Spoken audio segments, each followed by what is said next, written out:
bertepatan dengan 3 Rabiul Akhir 1447 Hijriah dimulai. Dekan Fakultas Adab dan Humaniora, para wakil dekan dan ketua program studi memasuki ruang upacara.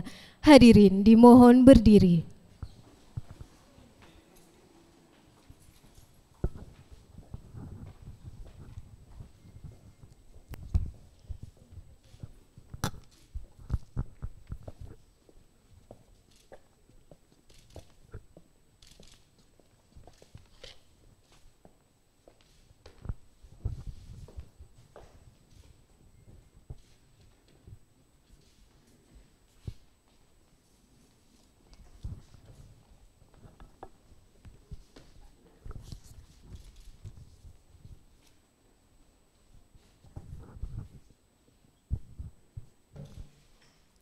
Hadirin disilakan duduk kembali.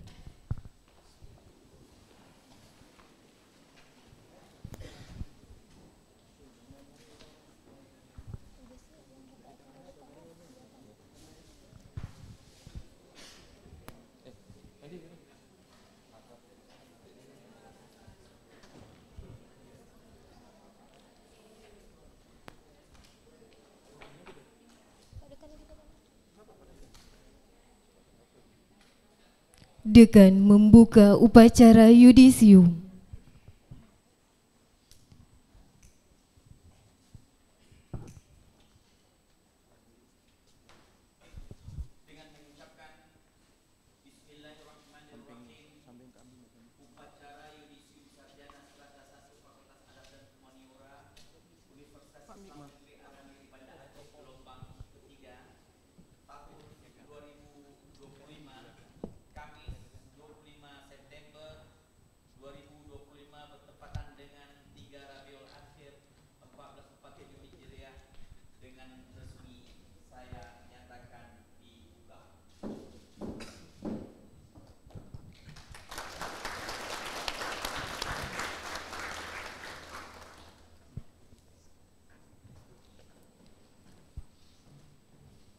Pembacaan ayat-ayat suci Al-Quranul Karim oleh Alfa Rizki, mahasiswa program studi Bahasa dan Sastra Arab.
تفسحوا في المجالس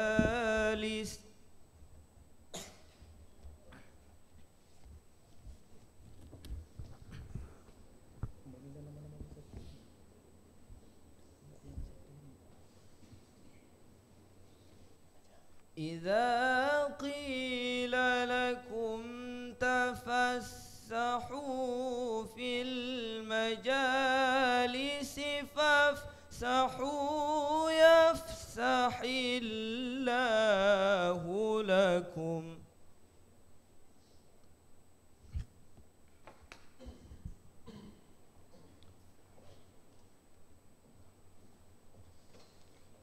وإذا قيل انشزوا فانشزوا يرفع الله الذين آمنوا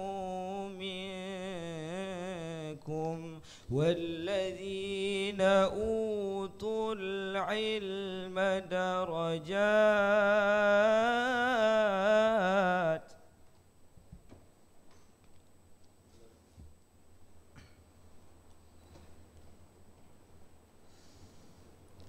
والله بما تعملون خبير.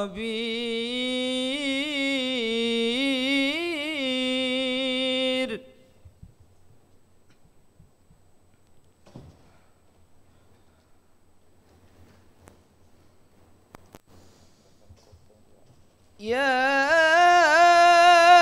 أيها الذين آمنوا إذا ناجيتم الرسول فقدموا بين يدي نجواكم صدقة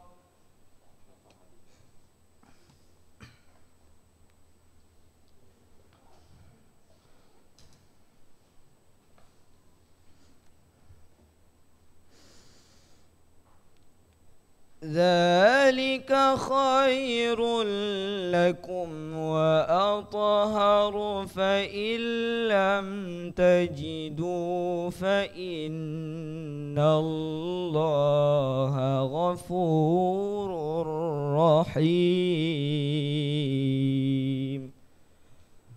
صدق الله العظيم. Dilanjutkan dengan salawat badar. Hadirin dimohon berdiri.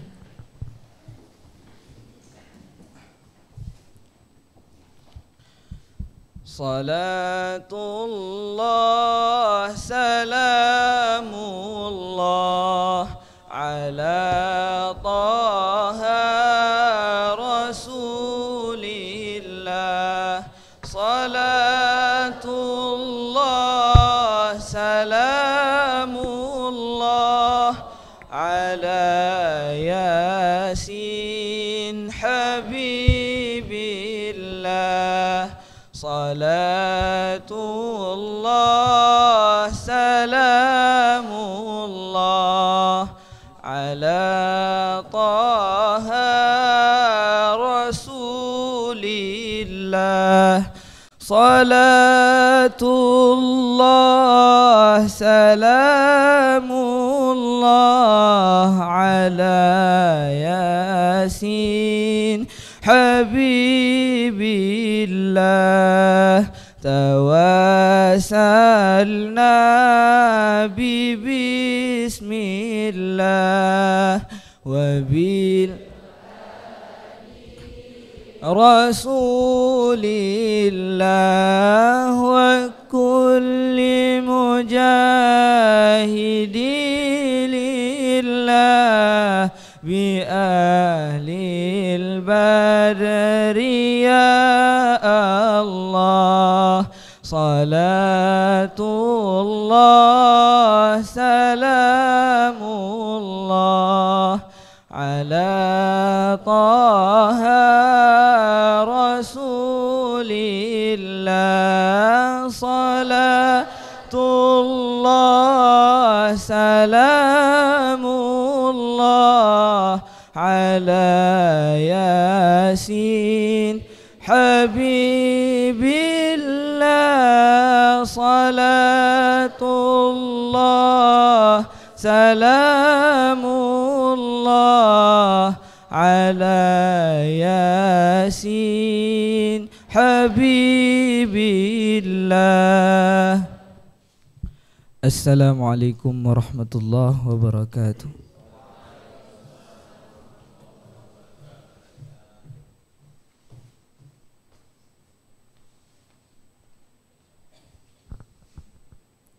menyanyikan bersama lagu kebangsaan Indonesia Raya dan himne Aceh dipimpin oleh Filza Falasifa peserta yudisium dari program studi Bahasa dan Sastra Arab.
Siga membela bangsa,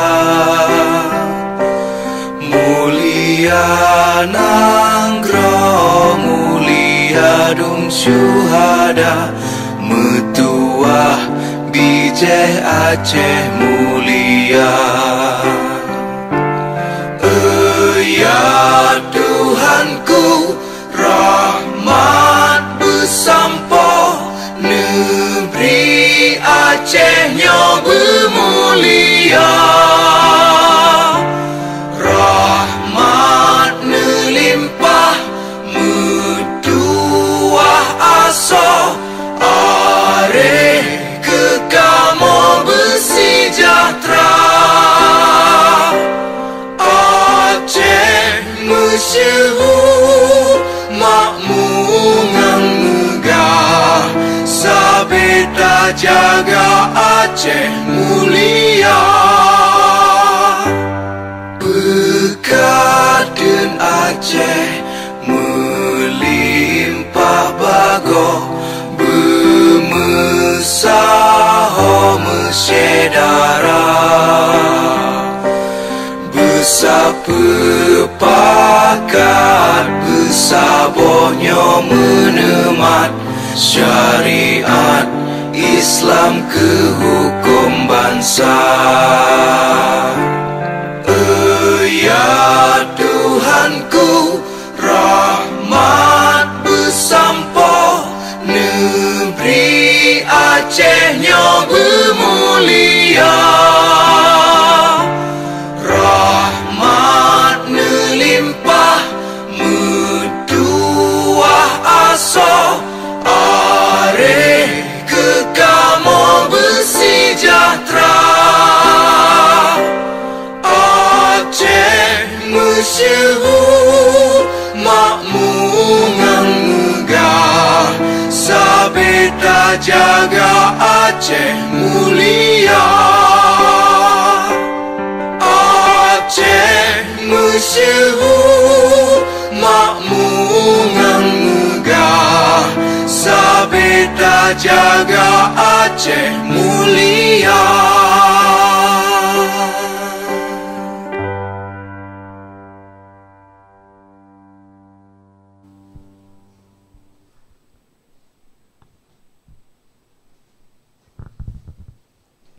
Tafakur dipimpin oleh Dekan.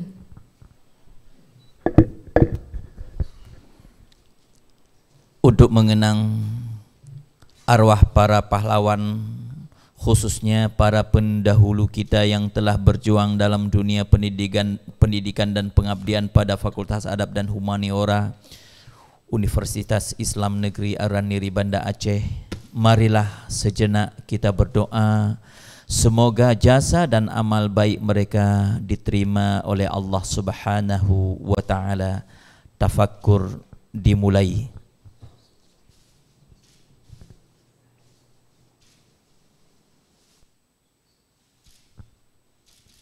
Selesai. Hadirin disilakan duduk kembali.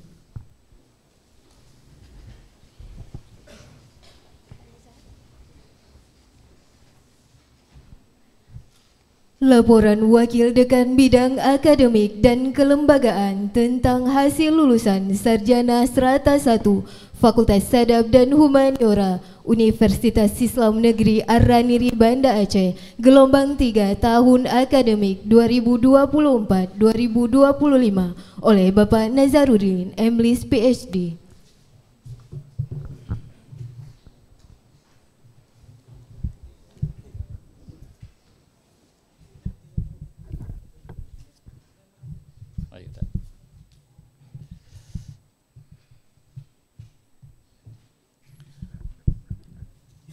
Bismillahirrahmanirrahim. Assalamualaikum warahmatullahi wabarakatuh. Hamdan wa syukranillah, salatan wa salaman ala rasulillah. Ashhadu an la ilaha illallah wahdahu la syarikalah, wa ashhadu anna Muhammadan abduhu wa rasuluh la nabiyya ba'da.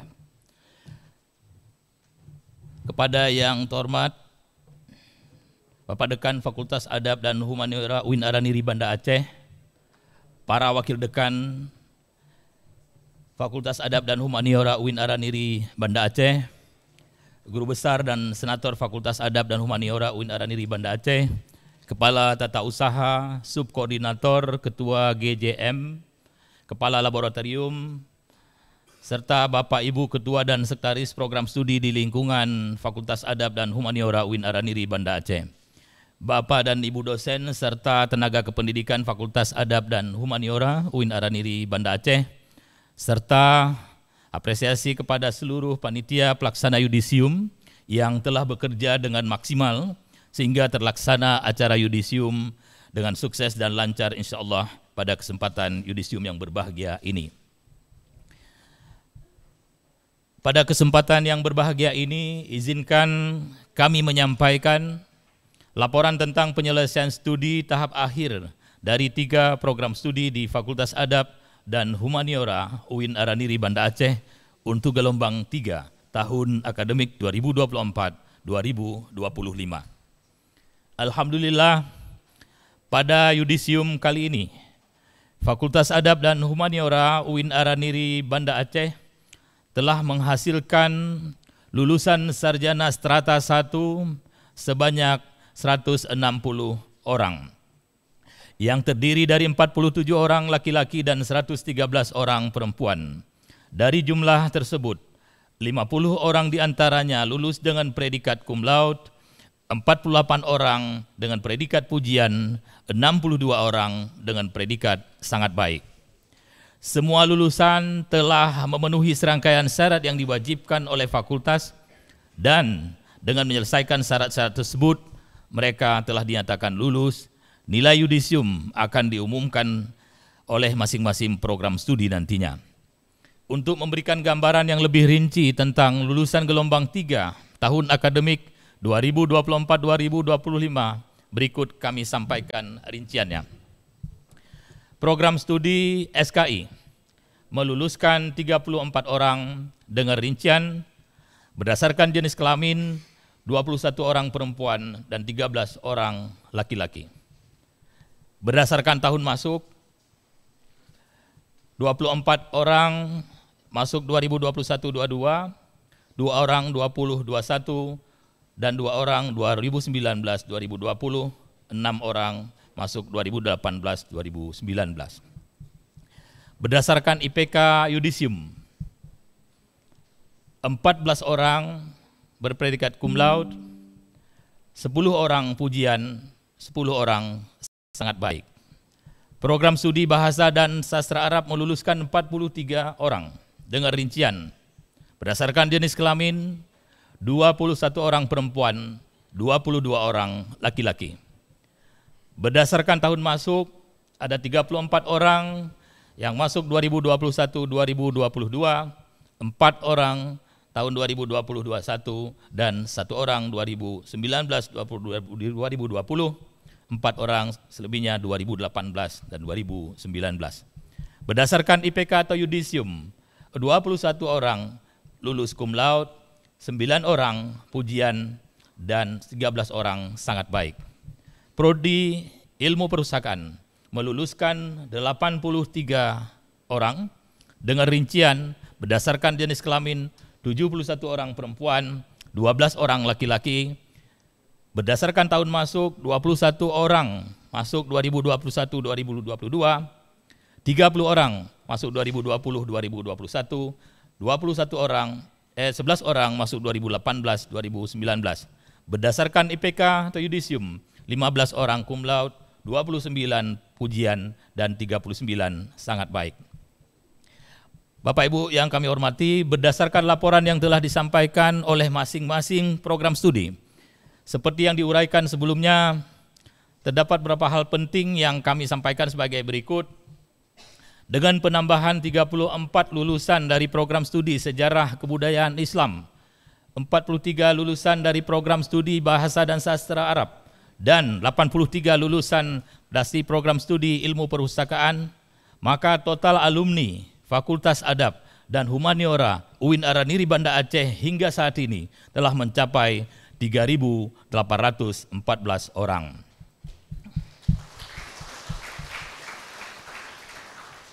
Terima kasih.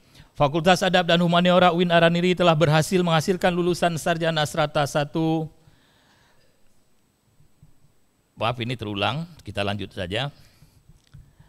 Adapun di antara mereka, pada gelombang 3 ini pimpinan fakultas juga akan memberikan penghargaan atau bungong jaro kepada 3 lulusan terbaik dari masing-masing program studi. Adapun rinciannya adalah sebagai berikut. Pertama, NIM 2105010007, Program Studi Sejarah dan Kebudayaan Islam, dengan IPK 3,88 predikat cum laude atas nama Putri Izzah Sari.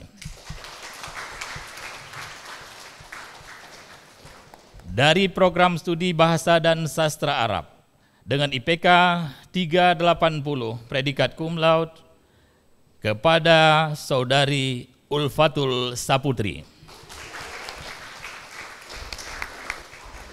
Dari Program Studi Ilmu Perpustakaan dengan IPK 3,81 predikat cum laude kepada Saudari Najwa Ramadhana Izza. Selamat kepada anak-anak kami.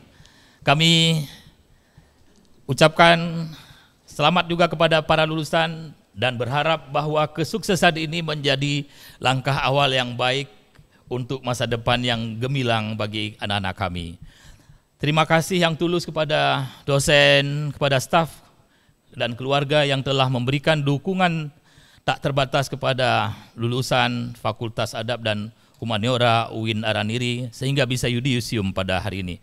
Tentu keberhasilan ini adalah bukti nyata dari kerjasama dan kolaborasi semua pihak terkait dalam pembelajaran kita. Selamat kepada calon wisudawan, semoga kalian semua mampu meraih kesuksesan lebih besar lagi di masa yang akan datang. Kami juga mohon maaf kepada Bapak Dekan untuk berkenan, memohon kepada Bapak Dekan nanti untuk berkenan memberikan pengarahan, bimbingan dan sekaligus nasihat yang akan berarti untuk peningkatan kualitas Tridharma perguruan tinggi kita di masa yang akan datang. Apresiasi tertinggi khususnya kepada Bapak Reza Idria sebagai orator ilmiah pada kesempatan yudisium hari ini. Kami sangat berbahagia. Beliau memang dosen SKI tapi kesibukannya luar biasa dan hari ini memberikan waktu ke kita. Dan tema yang beliau akan sampaikan juga tema yang sangat otentik. Beliau memang selama di Amerika tapi berbicara tentang bagaimana kiprah Aceh sejak abad ke-17 berkiprah dalam hal perdagangan, diplomasi dan berbagai macam laginya, sehingga hal ini membangkitkan memori kita baik secara politis maupun secara akademis, bagaimana kita bisa memuliakan kembali Aceh yang pernah jaya di masa yang akan datang. Untuk itu nanti pada akhir ini kami dengan segala hormat meminta Pak Reza Idria memberikan motivasi kepada anak-anak kami, kepada anak kita semuanya. Demikian laporan kami atas nama Wakil Dekan Bidang Akademik dan Kelembagaan. Mengucapkan selamat sekali lagi. Saya akhiri wabillahi taufik wal hidayah. Assalamualaikum warahmatullahi wabarakatuh.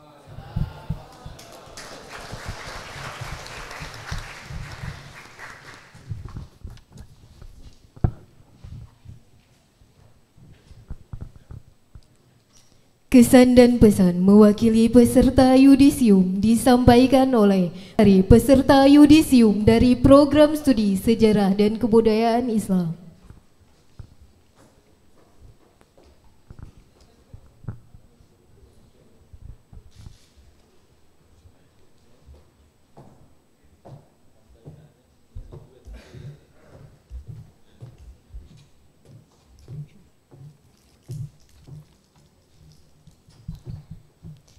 Bismillahirrahmanirrahim. Izinkan saya memulai dengan sebuah pantun. Jalan-jalan ke Darussalam, tidak lupa membeli kacang. Izinkan saya mengucap salam untuk hadirin yang tersayang. Assalamualaikum warahmatullahi wabarakatuh.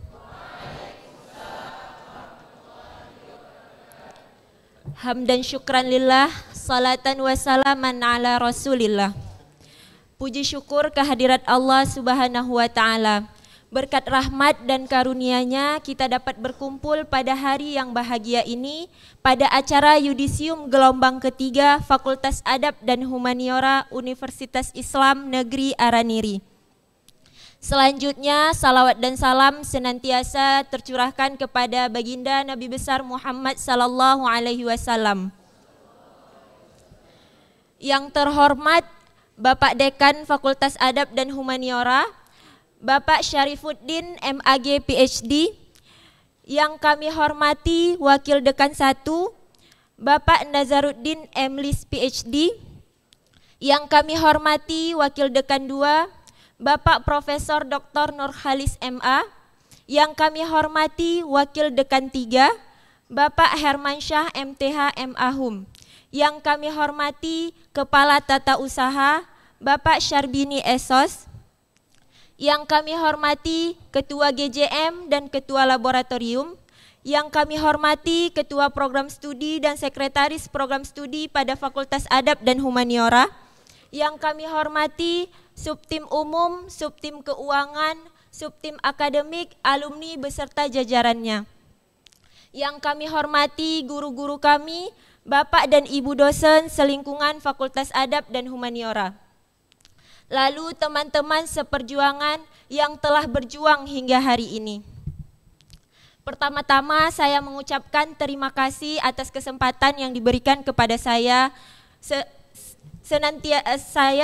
Ini merupakan suatu kehormatan bagi saya dapat berdiri di sini mewakili teman-teman lain untuk menyampaikan sebuah kesan dan pesan di hari yang berbahagia ini. Bapak, Ibu dan teman-teman semua, jujur saja berdiri di sini saya sedikit nervous dan kurang percaya diri. Tapi hari ini rasanya campur aduk antara lega, haru juga bangga. Akhirnya perjuangan panjang kita di kampus tercinta ini sampai di titik akhir. Walau bayang-bayang kemarin masih terekam jelas di kepala. Kalau dulu ada yang bilang kuliah itu bakal penuh lika-liku, mungkin kita hanya senyum-senyum saja. Tapi setelah merasakannya ternyata memang benar. Mulai dari tugas yang menumpuk, deg-degan saat mau seminar proposal, bimbingan yang penuh cerita, bahkan ada yang mungkin sudah hafal dengan kalimat dosennya. Coba revisi lagi ya. Sampai-sampai ada yang bercanda, kayaknya itu cocok deh jadi ringtone HP.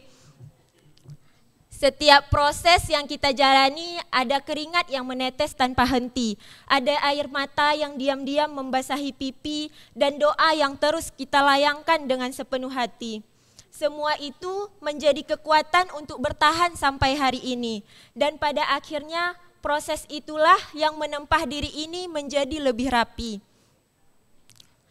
Saat kita masuk sebagai mahasiswa baru, kita memiliki latar belakang yang berbeda. Kita berasal dari daerah dan suku yang berbeda, bahkan mungkin cita-cita kita juga berbeda. Tapi kita punya tujuan yang sama, yaitu pulang dengan menyandang gelar di belakang nama. Mungkin gelar yang kita raih bukan tujuan utama atau pilihan utama saat lulus SMA. Namun dikarenakan rasa tanggung jawab dan juga rasa nyaman, akhirnya kita sampai di sini, diyudisiumkan pada hari ini sebagai lulusan yang insya Allah akan bermanfaat bagi sekitar. Selama kita menempuh pendidikan di Fakultas Adab dan Humaniora, ada banyak hal menarik yang mungkin teman-teman juga setuju dengan ini. Ternyata di sini kita bukan hanya diajarkan ilmu tentang sejarah, budaya, sastra, ataupun bahasa. Tapi kita juga diajarkan bagaimana menghargai perbedaan, bagaimana belajar sabar, dan bagaimana berjuang sama-sama. Teman-teman sekalian, hasil yang kita dapat hari ini tentu bukan hanya dari kerja keras kita sendiri. Ada doa yang terus dipanjatkan oleh orang tua kita, ada bimbingan dari para dosen kita, dan dukungan dari teman-teman seperjuangan. Oleh karena itu, izinkan saya mewakili teman-teman yudisium untuk menyampaikan terima kasih setulus-tulusnya kepada seluruh dosen di Fakultas Adab dan Humaniora. Terima kasih untuk segala bimbingan, ilmu dan kesabaran yang kalian berikan dari hari pertama duduk di bangku kuliah sampai hari ini. Semoga kebaikan Bapak Ibu sekalian Allah senantiasa balas dengan berbagai keberkahan. Kepada para staf akademik, terima kasih karena selalu setia membantu urusan administrasi yang kadang begitu rumit. Kepada ayah dan ibu di rumah, terima kasih untuk doa yang kalian panjatkan dan pengorbanan yang kalian berikan, hingga membawa kami sampai ke titik ini. Terima kasih kepada teman-teman karena saling menguatkan dan memberikan dukungan. Proses dan jalan kita memang berbeda, tapi hari ini kita dipertemukan di titik yang sama. Hal ini membuktikan bahwa usaha serta doa tidak pernah sia-sia. Dan yang terakhir, mari sama-sama kita apresiasi terhadap kerja keras kita semua yang sudah mampu melangkah sejauh ini. Mari terus melangkah dengan penuh percaya diri, rendah hati dan semangat yang luar biasa. Teman-teman sekalian, yudisium ini bukanlah akhir dari perjalanan, melainkan gerbang awal menuju jalan yang lebih panjang. Yudisium hanyalah satu bab yang tuntas, namun masih banyak halaman lain yang perlu kita rangkai dengan karya-karya terbaik. Gelar yang kita sandang hanyalah kunci pembuka untuk menuju jalan selanjutnya. Perjuangan yang sesungguhnya justru dimulai setelah ini. Dunia kerja, pengabdian kepada masyarakat, pengalaman ilmu di luar sana sudah menanti. Semoga segala ilmu dan pengalaman yang kita peroleh menjadi bekal berharga dalam menapaki masa depan, baik itu sebagai sejarawan, budayawan, sastrawan maupun pustakawan. Namun tentu jalan kita tidak hanya berhenti pada profesi itu saja. Apapun bidang yang kita geluti nanti, semoga tetap menjadi ruang pengabdian, tempat kita menebar manfaat, dan wadah untuk terus berkarya dengan sepenuh hati. hadirin yang berbahagia dan rekan-rekan yang saya banggakan. Dengan segala kerendahan hati, izinkan saya secara pribadi dan mewakili teman-teman semua untuk memohon maaf atas segala kesalahan, baik disengaja maupun tidak disengaja. Sejak awal kami menimba ilmu, hingga pada akhirnya menutup perjalanan kami sebagai mahasiswa pada hari ini. Sebelum saya mengakhiri, izinkan saya menutup dengan sebuah pantun. Pagi hari pergi ke lembah, pulangnya ketemu sarang lebah. Tidak ada proses yang mudah, tetap semangat untuk tujuan yang indah.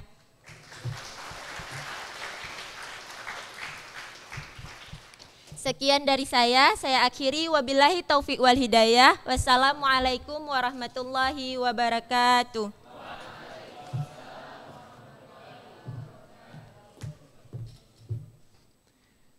Amat saya banggakan adik-adik yudisiawan, yudisiawati yang hari ini bisa berkhidmat, berkumpul, merayakan akad yang membahagiakan ya, akad perpisahan dengan Fakultas Adab dan Humaniora dan mungkin UIN Araniri. Akad perpisahan karena nanti mungkin akhir minggu ini kita ada wisuda. Ada yang mengatakan wisuda itu ibarat selebrasi perkawinan, akadnya itu adalah di yudisium. Jadi tanpa akad itu Anda tidak bisa duduk di pelaminan pada waktu wisuda nanti.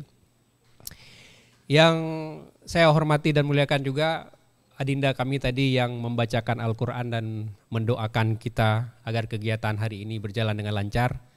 Jarang sekali penghormatan diberikan kepada orang yang membaca Al-Quran dan membaca doa. Padahal tanpa ada pembacaan Al-Quran dan doa, mungkin kegiatan kita ini akan tersendat-sendat atau mengalami masalah. Jadi terima kasih sekali lagi kepada kawan-kawan panitia dan juga fotografer. Mana fotografer tadi adinda saya, Syahreza.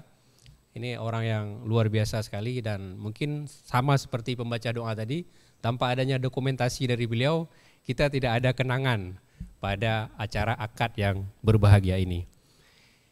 Tahun 2004 lalu, mungkin sekitar bulan seperti ini, saya duduk sama seperti adik-adik yang berpeci dan berjas hari ini sebagai seorang salah satu yudisia ya dari IAIN Araniri pada waktu itu.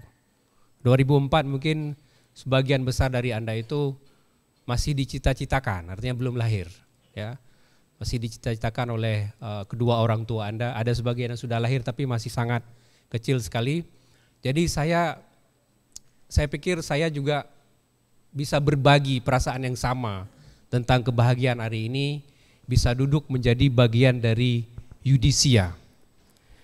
Namun dari momen tersebut saya juga berpikir ini bukanlah akhir dari perjalanan akademik saya atau perjalanan saya mencari ilmu pengetahuan. Walaupun kondisi Aceh pada waktu itu, pada tahun 2004, pada waktu saya di yudisium seperti Anda ini, bukan dalam kondisi yang sebaik hari ini ya, di mana kita hidup dalam suasana yang damai, belajar dengan dosen-dosen yang ceria, dengan ilmu pengetahuan baru, akses terhadap pengetahuan yang sekarang terbuka luar biasa. Tahun 2004 itu kondisi yang sangat berbeda sekali. Bahkan pada waktu saya yudisium itu status Aceh itu masih di bawah darurat sipil. Ya, darurat militernya baru dicabut, darurat sipil. Beberapa bulan kemudian bahkan terjadi satu peristiwa besar yang menjadi penanda ya berubahnya sejarah pergerakan Aceh dengan terjadinya bencana tsunami pada bulan Desember tahun 2004. Itu tahun yang luar biasa yang akan terus saya kenang seumur hidup dan mungkin kolega-kolega saya di Fakultas Adab juga memiliki memorinya tersendiri tentang akhir tahun 2004 itu dan bagaimana dia mengubah sejarah Aceh, mengubah juga mungkin perjalanan karir kami, perjalanan akademik kami. Karena dengan adanya bencana tsunami di 2004 itu saya juga memiliki koneksi, memiliki hubungan, memiliki contoh-contoh baru ya, bagaimana kemudian saya bisa mengejar hausnya atau keingintahuan saya terhadap ilmu pengetahuan. Pada kesempatan ini saya akan berbicara sedikit hal-hal yang mungkin terkait dengan perjalanan pribadi dalam mencari pengetahuan. Jadi walaupun hari ini kesannya itu diberikan kesempatan oleh Pak Dekan saya memberi orasi ilmiah. Tapi saya tahu Anda semua itu sudah capek belajar 4 tahun dengan segala teori dan hal-hal yang ilmiah. Jadi mungkin hari ini kita akan lebih banyak mendengar cerita. Dan saya berharap cerita ini juga memberikan inspirasi kecil di mana Anda akan memulai langkah-langkah panjang ke depannya. Jadi seperti saya katakan tadi bahwa tahun 2004 itu situasi Aceh berubah. Ada bencana tsunami, kemudian Aceh terbuka kepada pihak-pihak lain untuk masuk dalam konteks waktu itu recovery.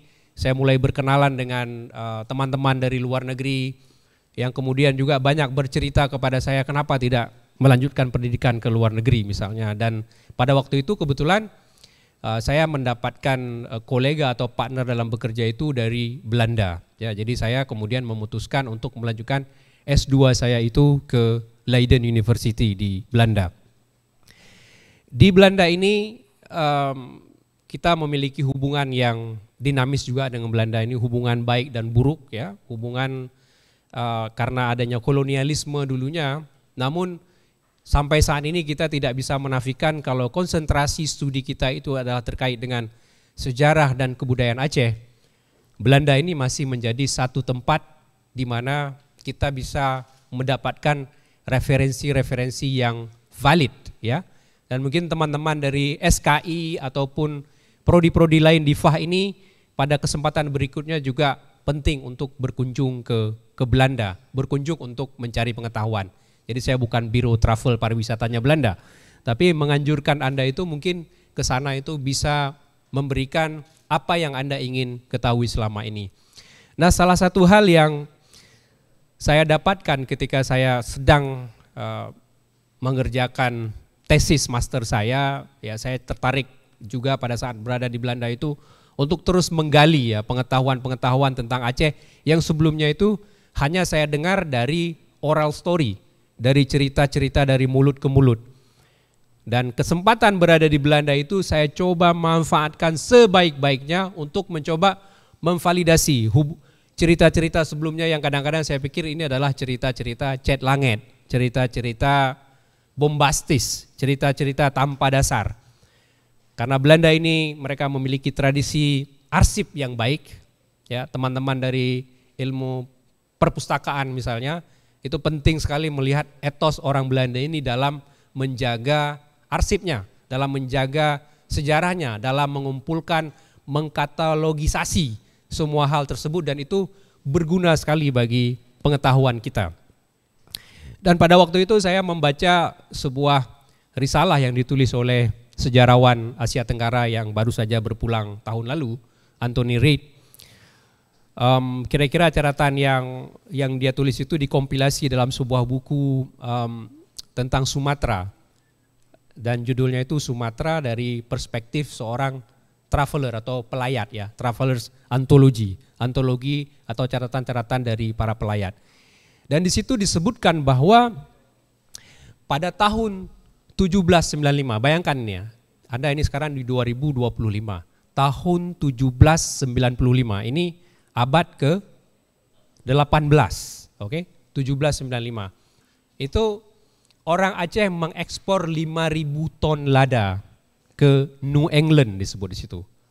New England itu adalah satu kawasan di pantai timur Amerika. Kenapa disebut New England atau Inggris baru atau England baru itu ya karena para pedagang-pedagang Inggris atau orang-orang yang tidak senang lagi hidup di bawah monarki Ratu Inggris mungkin pada waktu itu, atau Raja Inggris pada waktu itu, mereka memilih menyeberang Samudra Atlantik dan mendarat di pantai timur Amerika dan membangun kota-kota yang banyak mereplika nama-nama kota yang ada di Inggris. Makanya kemudian itu salah satunya kenapa disebut itu New England.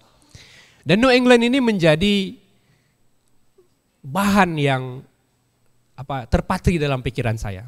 Saya adalah orang yang percaya dengan apapun yang kita pikirkan hari ini, yang kita lakukan atau kita khidmati hari ini itu akan punya benang merah atau mata rantai dengan kehidupan kita ke depannya. Dari waktu saya kecil itu saya belum paham bahasa Inggris, belum mengerti tata dunia, belum mengerti peta-peta dunia. Saya adalah anak kecil yang sering mengikuti kakek saya, almarhum kakek saya ini, beliau seorang pejuang juga di masanya dan pejuang politik juga di masanya. Dan beliau itu selalu memperdengarkan kepada saya sebuah siaran radio transistor. Waktu itu siarannya SW, SW1, SW2. Dan itu selalu yang diputar itu adalah BBC London. Ya. Kadang berbahasa Inggris, kadang berbahasa Indonesia. Dan itu terpatri semua nama-nama kota tentang apapun konflik Arab Israel pada waktu itu masuk di dalam kepala saya. Tentang Eropa, tentang Amerika, tentang Harvard, itu segala macam itu ada dalam kepala saya dari kecil. Saya waktu itu tidak berpikir bahwa ini ada benang merah dengan kehidupan saya selanjutnya. Ternyata apapun yang saya pikirkan, saya khidmati dan saya renungkan secara terus-menerus itu biasanya akan membawa saya ke bertemu dengan apa yang saya pikirkan itu. Jadi sejak saya membaca apa yang ditulis oleh Tony Reid di dalam buku Sumatra Travelers Anthology itu, saya terus mengenang berpikir tentang New England ini. Mungkin secara tidak langsung kemudian pada tahun 2012 setelah saya menjadi dosen di Fakultas Adab dan Humaniora, dosen di Prodi SKI pada waktu itu, saya melamar untuk melanjutkan program studi S3 saya. Dan karena sebelumnya saya sudah mencoba berpikir bahwa saya harus selalu mencoba meng-apply atau melamar ke kampus nomor 1 dimanapun saya pergi gitu. Jadi dulu waktu di Belanda, Leiden itu adalah kampus terbaik di Belanda. Nah kalau saya ke Amerika, saya mau meng-apply kampus yang paling baik dan paling terkenal mungkin di kepala saya. Saya tahu bahwa ranking kampus di Amerika itu bisa juga naik turun. Kadang-kadang nomor 1-nya bisa MIT, kadang-kadang bisa Stanford University, kadang-kadang bisa Harvard University. Namun yang familiar di kepala saya itu adalah Harvard. Dari saya kecil itu Harvard. Kalau saya nonton orang main baseball atau apa-apa, bajunya itu selalu Harvard. Jadi saya memilih melamar ke Harvard. Nah mungkin ini doa-doa semua apa yang saya pikirkan sebelumnya. Karena kalau pintar semua orang pintar, Anda semua pintar. Dan kita juga memiliki kesempatan yang sama. Tapi motivasi dan doa semesta ini percayalah itu harus kita yang membangun sendiri. Dan saya pikir itu adalah salah satu faktor besar yang mendukung sehingga aplikasi saya itu diterima dan saya menjadi mahasiswa PhD pertama dari Aceh di Harvard University. Dan alhamdulillah sampai selesai lulus dengan dukungan juga teman-teman yang saya tinggalkan. Jadi waktu saya pergi meninggalkan Fakultas Adab dan Humaniora ini, alhamdulillah fakultas ini juga terus berkembang. Kenapa? Ada rekan-rekan dosen yang terus berkhidmat, ada Pak Dekan kita dan rekan-rekan lainnya yang terus berkhidmat di fakultas sehingga ketika saya pulang, wah ini masih ada dan masih cemerlang. Bahkan hari ini kita berkumpul di ruangan yang berbahagia ini terus melahirkan para yudisium dan yudisiawan yang baru. Nah, saya juga mengirimkan beberapa slide untuk ditampilkan karena ini akan terkait dengan presentasi saya. Kalau bisa disampaikan boleh, tapi kalau tidak ada nanti bisa dibagi oleh rekan-rekan panitia kepada kawan-kawan untuk sekedar kembali seperti tadi, memori dan benang merah ini akan sangat penting bagi kehidupan kita. Jadi setelah saya diterima di Harvard di tahun 2013 itu, dan saya menyadari bahwa Harvard itu berada di dalam zona yang disebut New England tadi. Maka ini adalah kesempatan bagi saya untuk mencoba mencari tahu, memvalidasi kembali apa yang saya baca di tahun 2009 sebelumnya ketika saya berada di Leiden. Dan kebetulan kota yang bernama kota Salem itu berada jaraknya tidak terlalu jauh dari kampus saya di Cambridge namanya ya. Nah, Cambridge ini kalau Anda pergi ke Inggris itu ada University of Cambridge, tapi Harvard University ini berada di wilayah New England itu di kota kecil yang namanya Cambridge juga. Makanya ini ada koneksi yang kita sebut tadi New England. Jadi ada kota-kota yang memang mereplika nama dan mungkin juga bentuk dari kota-kota yang berada di Inggris Raya. Jadi jaraknya itu kalau dengan kereta api sekitar 40 sampai 60 menit lah tergantung dengan trafiknya. Kota Salem itu bagi memori dunia itu adalah kota yang menyimpan cerita-cerita tentang penyihir. Bukan cerita tentang Aceh, tapi tentang penyihir. Karena di abad ke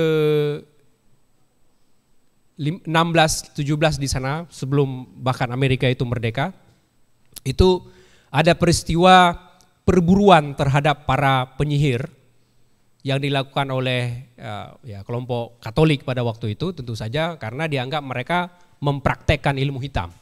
Ada sekitar 200 dan umumnya itu perempuan yang ditangkap kemudian dibakar hidup-hidup oleh ordo di sana, dan karena ini dianggap mereka itu mempraktekkan ilmu hitam. Maka kota ini menjadi salah satu destinasi wisata horor di Amerika. Kalau Anda tertarik dengan cerita-cerita horor, dengan hantu, dengan dunia hitam, ilmu sihir dan segala macamnya, Harry Potter dan itu mungkin agak berbeda penyihir kita dengan penyihir di Eropa itu atau di dunia barat. Itu kota Salem itu adalah salah satu destinasi wisata. Banyak museum di sana itu yang menyediakan cerita-cerita tentang penyihir.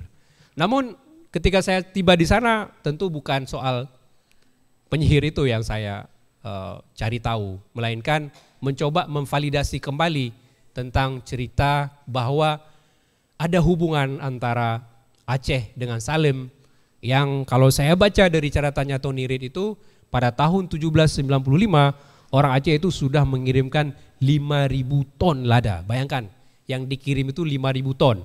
Bayangkan berapa luas, berapa banyak orang Aceh menanam lada pada waktu itu. Dan berapa batang lada yang kita miliki sekarang di tahun 2025. Ada enggak? Enggak ada. Tidak ada. Bahkan mungkin yang ada itu hanya memori nama dari toponim daerah-daerah ya. Kalau saya pergi ke Pantai Barat itu ada daerah namanya Senebuk Lada. Tidak ada sebatang lada pun di Senebuk Lada itu. Ya. Atau saya pergi ke Cok Langkuwe, Mubak Langkuwe hana. Itu ada banyak sekali kalau Anda belajar toponimi ya, artinya nama-nama kampung, nama-nama daerah yang seharusnya itu dia merefer kepada sesuatu. Pasti nenek moyang kita itu dulu ada alasan ketika memberi nama terhadap sesuatu. Namun kenapa nama yang ada itu tidak ada hubungan lagi dengan konteks zaman ketika kita lihat hari ini.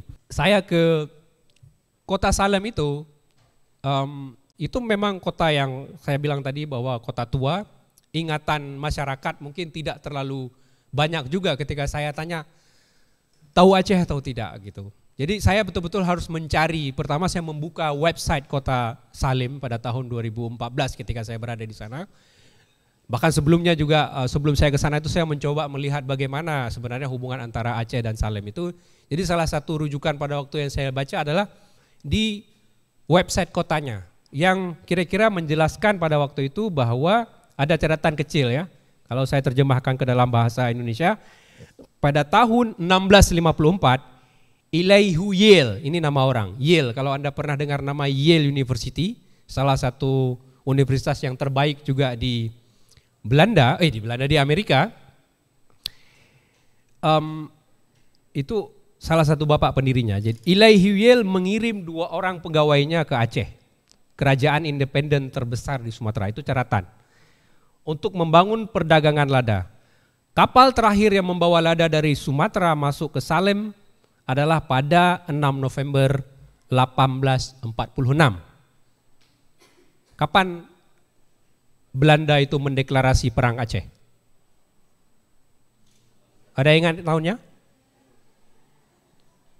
Masa anak SKI nggak ingat tahun kapan deklarasi perang Belanda terhadap Aceh? 26 Maret 1873. Ya, ini kapal terakhir yang memuat lada itu tiba di Salem itu adalah pada 6 November 1846. Jadi ada kurang lebih hampir 3 dekade sebelum kita memiliki hubungan yang panas dengan Belanda ya. Dengan kapal bernama Lucilla. Salem telah menjadi pelabuhan penting dalam perdagangan lada. Begitu pentingnya posisi Salem, sehingga 100 tahun kemudian di Australia pun produk lada yang baik dan terkenal itu disebut sebagai lada Salem. Lalu keterangan di web itu berlanjut, lambang kota Salem ketika direproduksi dengan benar akan memunculkan sosok orang Aceh. Joseph Peabody, salah seorang pedagang paling terkenal, pemilik kapal dagang, membuat rancangan logo dengan seorang pelaut yang mengenakan penutup kepala, baju panjang dan bercelana merah. Tidak ada pakaian orang lain di timur jauh yang menyerupai sosok dalam gambar tersebut selain orang Aceh. Itu yang disebut di logonya.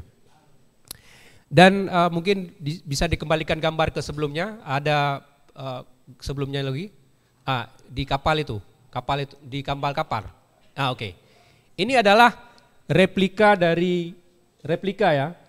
kapal yang namanya Friendship.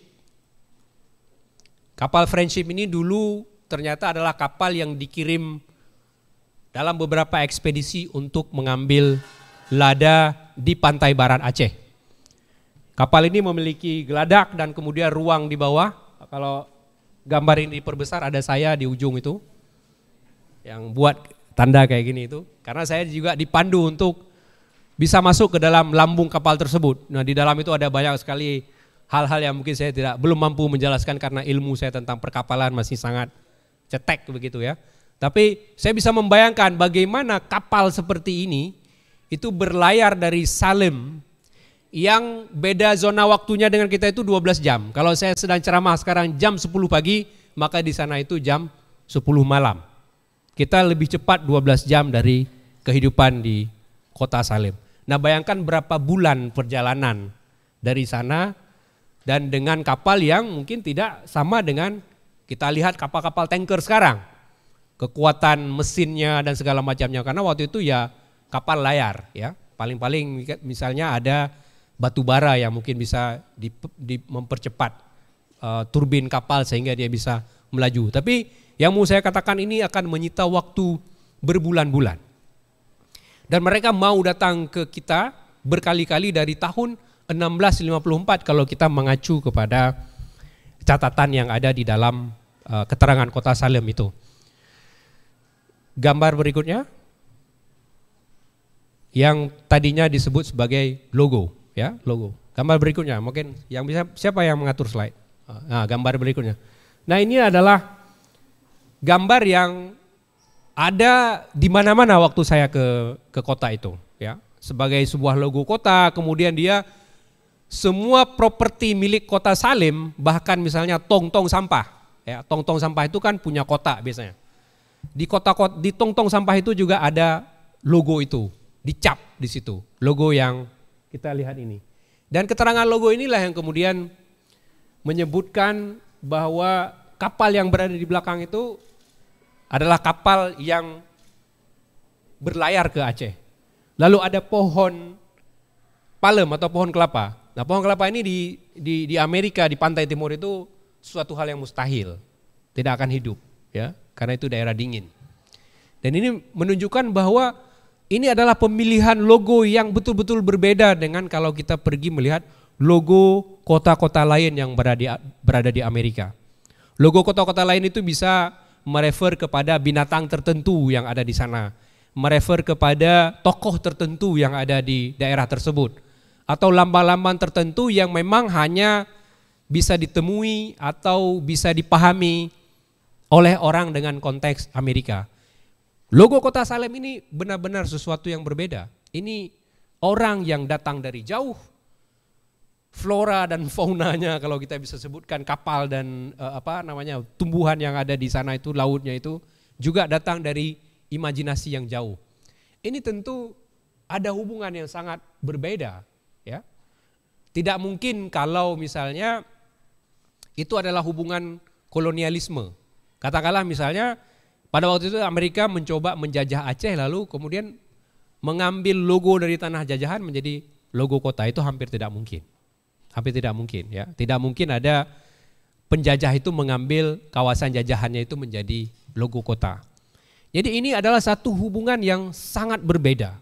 Hubungan yang betul-betul hubungan mutual, hubungan rasa terima kasih. Hubungan yang sangat menurut saya itu sebenarnya sangat membanggakan. Hubungan yang juga menyedihkan karena sedikit sekali dikaji. Jadi kalau orang tanya hubungan Aceh, orang bilang kan Aceh hebat dulu berhubungan dengan Turki misalnya, berhubungan dengan tempat-tempat lain di Timur Tengah. Tapi kajian kita terhadap hubungan Aceh dengan Amerika dengan penghargaan seperti ini itu belum terlalu menjadi perhatian. Ya, belum jadi terlalu perhatian. Kalau saya sendiri mungkin tidak berkesempatan membaca apa yang ditulis oleh Tenny Reid dan kemudian berkesempatan berada di Amerika, pengetahuan seperti ini juga mungkin tidak ada di dalam memori saya, gitu. Dan itu adalah cerita tahun 2014 ya. Jadi waktu saya berada di dalam kapal, geladak kapal itu juga saya bercakap-cakap dengan orang yang katakanlah menjadi pemandu tentang kapal itu, apa yang ada di dalam kapal itu dijelaskan, apa kegunaannya. Dan ketika saya mengatakan bahwa saya berasal dari Aceh, dia juga menyebutkan kami tahun 2004 itu banyak, 2005 maksudnya, banyak membantu mengumpulkan donasi karena Aceh mengalami tsunami. Dan banyak sekali masyarakat pada waktu itu juga membantu. Kenapa? Karena juga merefer kepada bahwa Aceh ini adalah kawasan yang juga dulu membentuk kota Salem ini. Saya hanya mendengar dan mungkin tidak terlalu percaya sampai saya mendapatkan buktinya. Pulang dari sana saya mengkaji kembali arsip ya. Ternyata memang betul ada pemberitaan di koran terbesar di New England itu namanya Boston Globe yang mencatatkan bahwa ada pengiriman dan pengumpulan bantuan pada bulan Januari tanggal 26 2005 itu bantuan tersebut itu dikirimkan ke Aceh. Dan di situ di catatan koran itu juga ini adalah pertalian persaudaraan masa lalu. Ya, tahun 2005. Saya mendengar dan membaca itu tahun 2014. Yang ingin saya juga tekankan dalam orasi ini, ternyata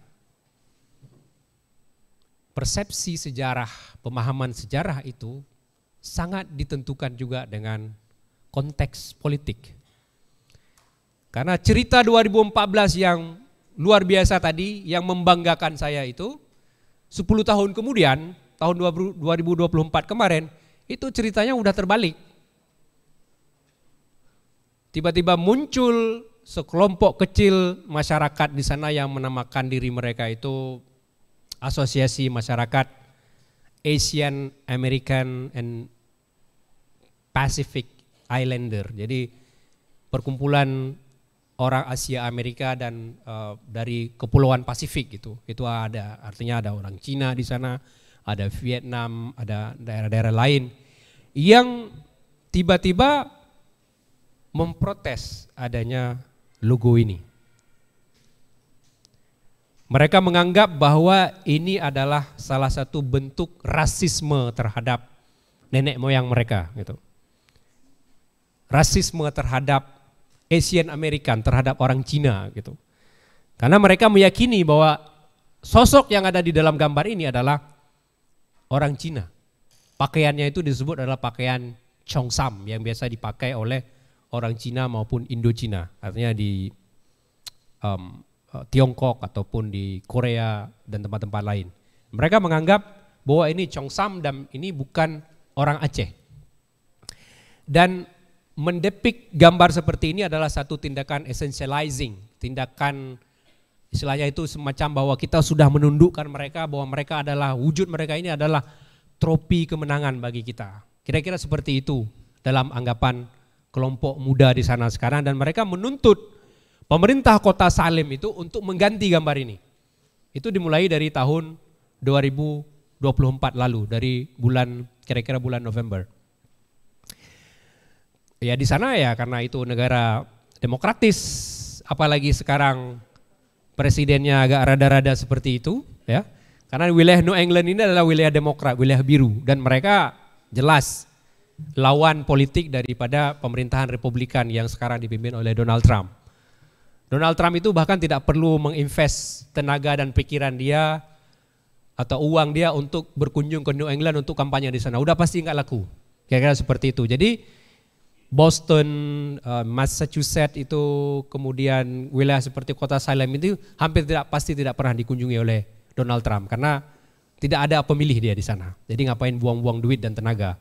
Dia akan memilih daerah-daerah lain yang memang orang Republikan.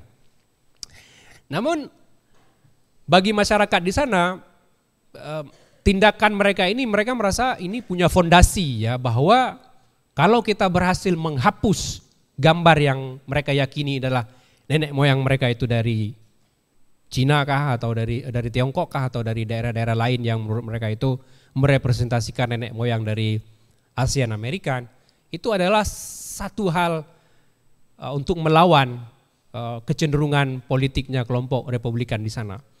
Sehingga mereka juga memiliki cukup alasan. Namun tentu saja alasan politis seperti itu akan selalu mengangkangi fakta sejarah. Ya. Jadi buat saya ini kemudian salah satu tugas kita di dunia akademik adalah mencoba seobjektif mungkin. Ya. Kalau kita larut dalam politik, maka hana boleh na yung dagan-dagan logo sabi. Termasuk di Aceh, bahkan logo lambang Karuleju, karenanya adalah terlalu banyak urusan politisnya dibanding dengan esensi terhadap logo itu sendiri. Jadi politik itu tidak akan pernah, dia punya destinasi yang singkat, berbeda sekali dengan perkhidmatan kita terhadap validasi sejarah.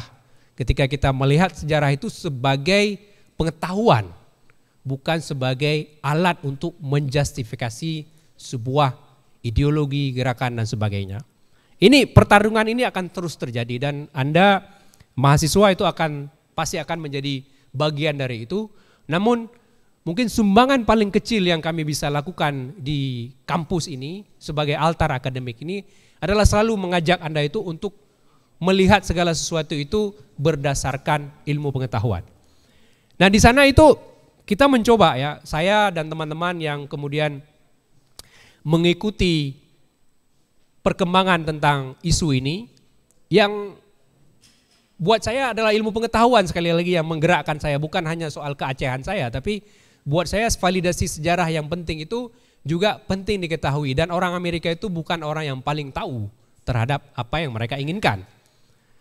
Nah makanya kemudian dengan teman-teman yang memahami tentang apa yang terjadi di Salem, kemudian juga memiliki referensi sejarah, maka ini yang membuat saya merasa tanggung jawab saya pertama sebagai tanggung jawab intelektual, kemudian juga tentu saja ada tanggung jawab sebagai orang Aceh yang ingin mencoba mempreservasi apa yang terjadi di masa lalu dan mencoba adil dengan sejarah.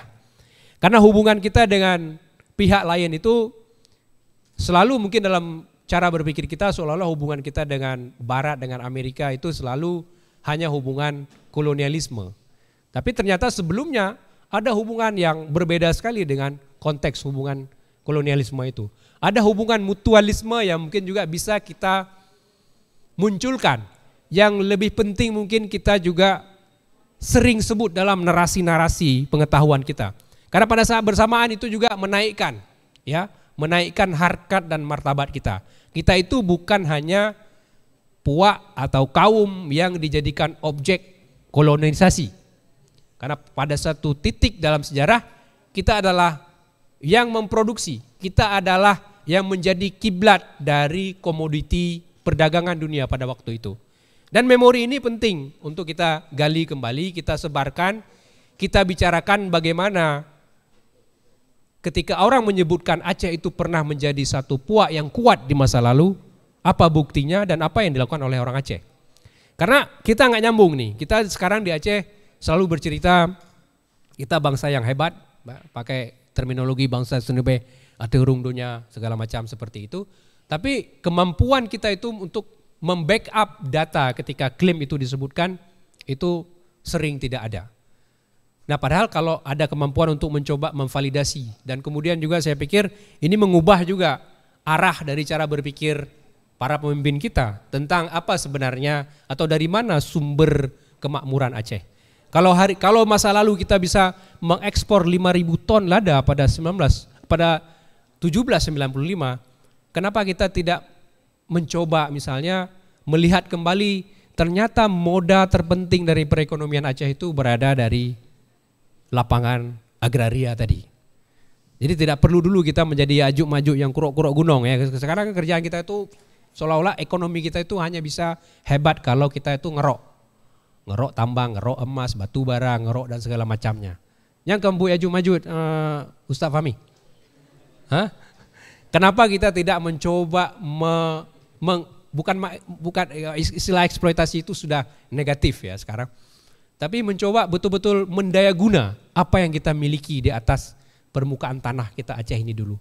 Insya Allah kita bisa mewariskan kepada generasi selanjutnya tentang Aceh yang bermartabat, Aceh yang kaya. Karena kebutuhan terhadap apapun yang berada di atas tanah ini itu tidak pernah bisa tercukupi di dunia ini sebenarnya. Ya, kita bukan hanya kita mungkin berbicara berbagai macam komoditi yang dia juga itu mengikuti fluktuasi tren. Katakanlah mungkin di abad ke-16 sampai 19 dulu lada adalah salah satu yang terpenting dan harganya mungkin yang paling tinggi di dunia. Lada masih tetap dibutuhkan, tapi mungkin juga kita bisa memprioritaskan. Anda ini berpikir ya, kenapa? Maksud saya ini dalam walaupun prodi-prodi kita itu bukan prodi tentang agriculture, bukan pertanian dan lain-lain, tapi keberhasilan sebuah agriculture, sebuah pertanian itu sangat ditentukan oleh mindset. Dari cara berpikir. Dan tugas perguruan tinggi itu adalah membentuk mindset. Kenapa Thailand berhasil dalam agribisnis mereka? Itu karena mindset yang dibentuk oleh monarki Thailand itu sendiri. Ya. Thailand itu negara yang sering sekali kalau Anda lihat politiknya juga sangat luar biasa dinamis ribut. Kudeta terbanyak di Asia Tenggara itu ada di Thailand. Tapi yang ribut itu hanya tentaranya saja di sana. Sama kerajaan mereka tidak pernah berani. Kudeta itu bisa terjadi 2 bulan sekali antara kelompok faksi ini dengan jenderal itu selalu terjadi. Tapi selalu raja yang kemudian menjadi tumpuan terakhir.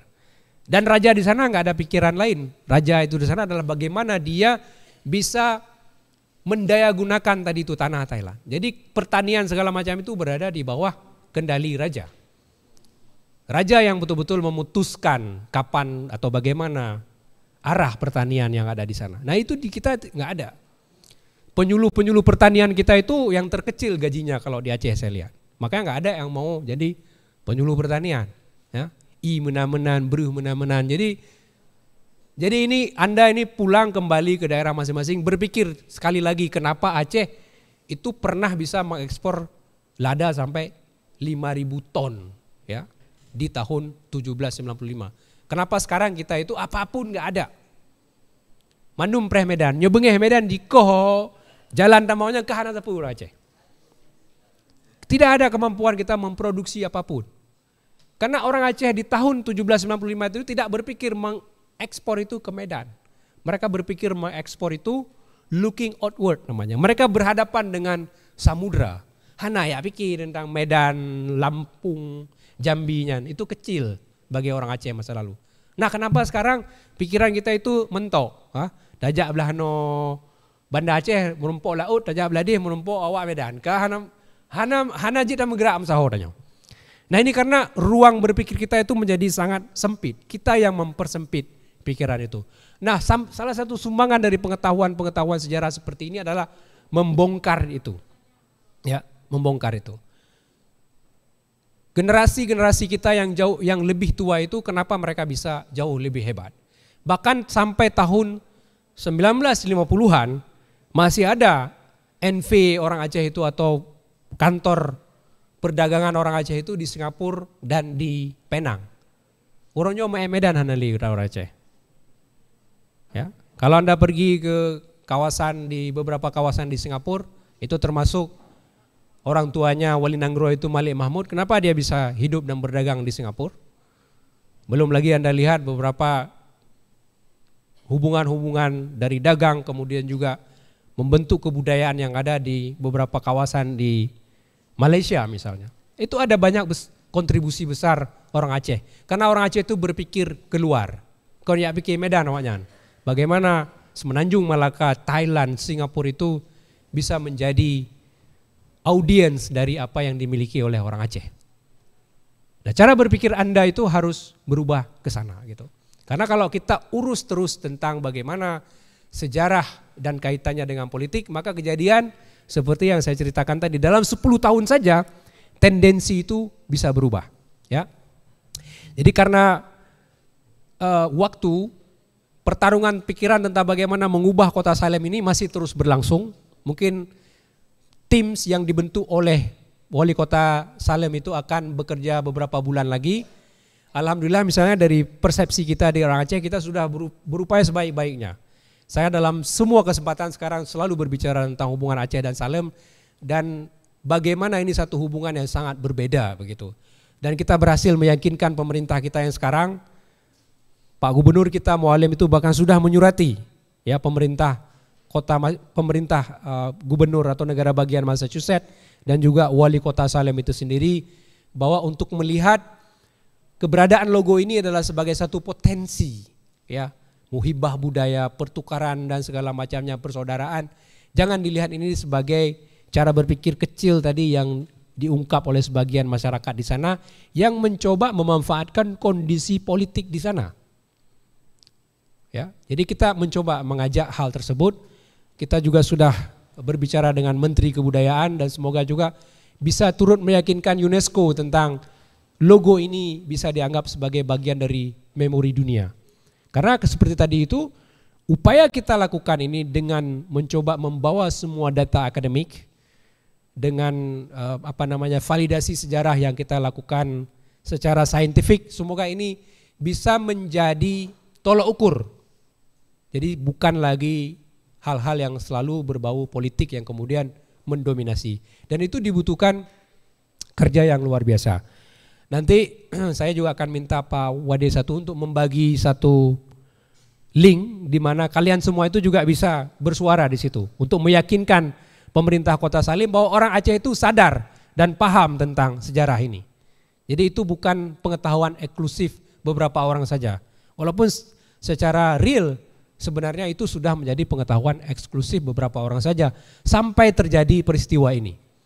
Di awal-awal ketika kaukus orang Aceh untuk tentang Salem ini, walaupun ini kaukus yang sangat informal kita bentuk, kita mencoba berbicara dengan beberapa orang yang selama ini terkenal sebagai sejarawan, ternyata juga memiliki pengetahuan yang sangat minim terhadap hal ini. Dan ini PR bagi kita Pak Dekan, ya PR bagi kita untuk terus menggenjot mahasiswa kita di SKI ini untuk melakukan penelitian-penelitian yang betul pure historical, pure tentang sejarah begitu.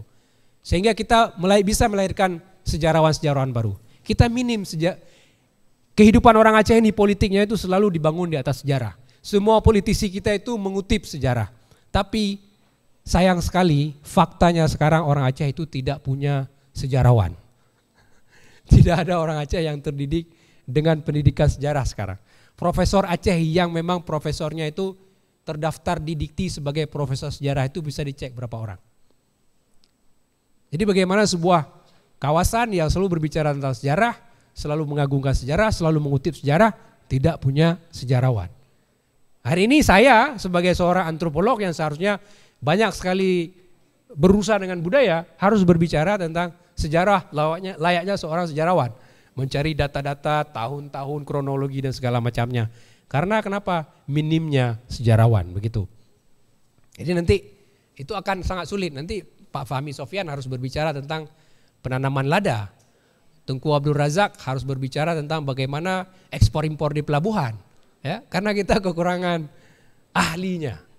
Tapi belum terlambat, ya, apalagi kita akan menyudisium berapa ratus hari ini Pak Dekan? 160. Nah, bayangkan itu. Anda adalah tenaga-tenaga muda yang terkoneksi dengan banyak sekali pengetahuan-pengetahuan baru dan yang paling penting semangat. Yang saya coba tekankan sekali lagi bahwa ketika saya berpikir ini adalah akad perpisahan saya dengan IAIN Araniri pada waktu itu, apa yang harus saya lakukan 10 tahun dari waktu saya sedang di yudisium pada waktu itu. Dan itu Anda juga memiliki kesempatan dan harus menjadi pikiran yang sama. Apa yang saya sampaikan hari ini sekedar intermezzo, inspirasi, bukan satu kajian yang betul-betul ketat. Anda semua yang akan melanjutkan ini.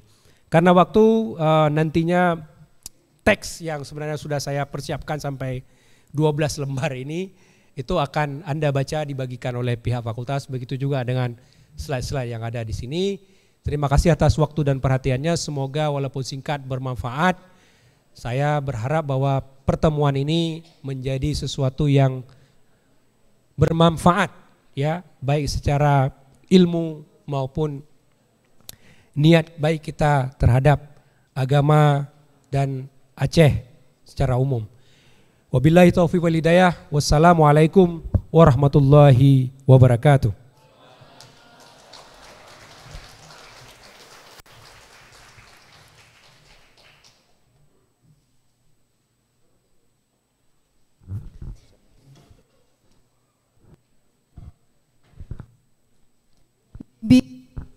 Bimbingan dan arahan Dekan Fakultas Adab dan Humaniora Universitas Islam Negeri Araniri Banda Aceh oleh Bapak Syarifuddin MAG PhD.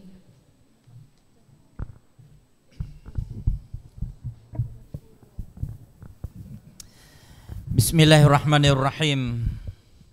Assalamualaikum warahmatullahi wabarakatuh.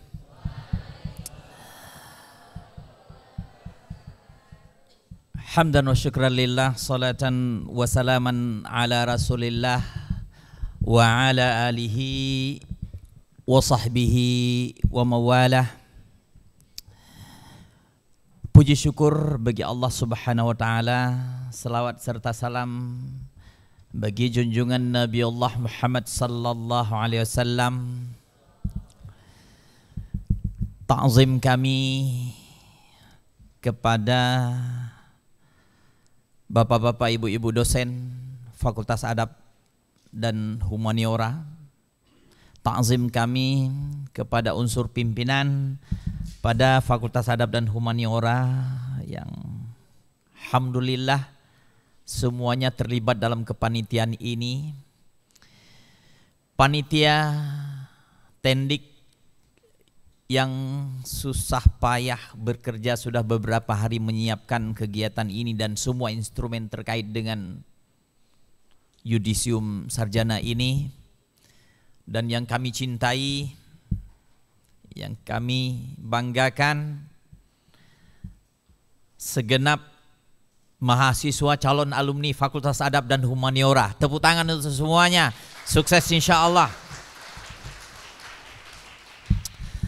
Alhamdulillah, hari ini menjadi hari momentum yang sangat menyenangkan kepada semua calon sarjana ini yang telah menempuh masa pendidikan yang sangat panjang, meninggalkan kampung halaman, meninggalkan orang tua, sanak saudara, teman-teman, meninggalkan bangku sekolah dan guru-guru, dengan niat yang tulus, dukungan orang tua, dukungan guru, dukungan abang dan adik, menuju kampus UIN Araniri Banda Aceh di Fakultas Adab dan Humaniora, mengikuti masa-masa perkuliahan dengan segala problematikanya, problem dengan keuangan, problem dengan tugas yang menumpuk, belum lagi dosennya,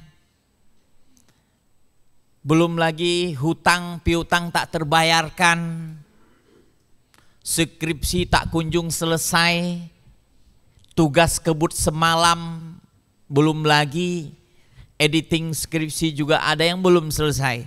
Dan ini adalah semuanya perjuangan yang sangat luar biasa, dan ini sungguh akan memberikan arti kepada semuanya bahwa perjuangan menuntut ilmu adalah perjuangan yang sangat penuh dengan liku-liku dan memberikan pengalaman yang sangat khusus bagi masa depan Anda insya Allah. Dan inilah juga yang dialami oleh guru kita tadi, Dr.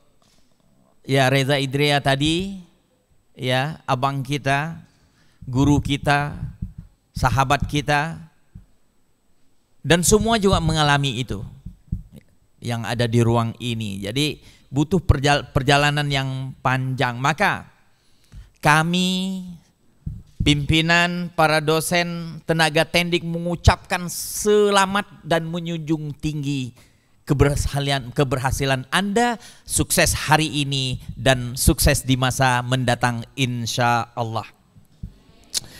Mahasiswa calon sarjana yang kami banggakan, ya mungkin sebentar lagi Anda akan menerima ijazah. Tetapi ingatlah bahwa ijazah itu bukan tiket awal, bukan lembaran yang membuat Anda itu berakhir. Tetapi ini adalah awal daripada kehidupan baru Anda masuk atau kembali ke panggung pengabdian Anda kepada masyarakat di kampung sendiri. Ke dunia kerja, dunia mengabdi, dunia berkontribusi, dunia berdakwah, maka jangan pernah berhenti belajar. Hari ini belajar di bangku kuliah, besok Anda akan belajar dalam sebuah konteks dengan dinamika yang ada, dan itu juga akan memberikan pengaruh yang sangat luar biasa bagi masa depan Anda. Maka hari ini kita sudah buktikan bahwa kita bisa dalam menuntut ilmu. Tetapi besok butuh perjuangan yang lebih dari ini. Butuh tantangan yang sangat luar biasa. Karena perkembangan ilmu pengetahuan, dunia terus berubah.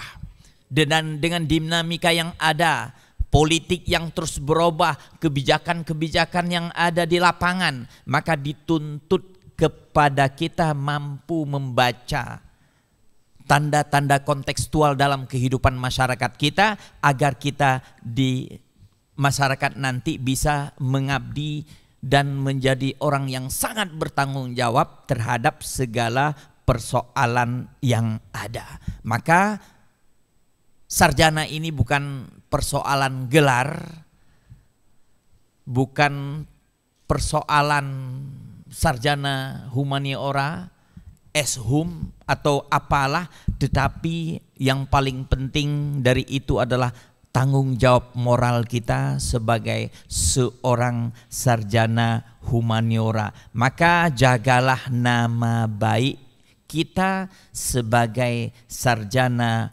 humaniora dalam konteks apapun Anda bekerja.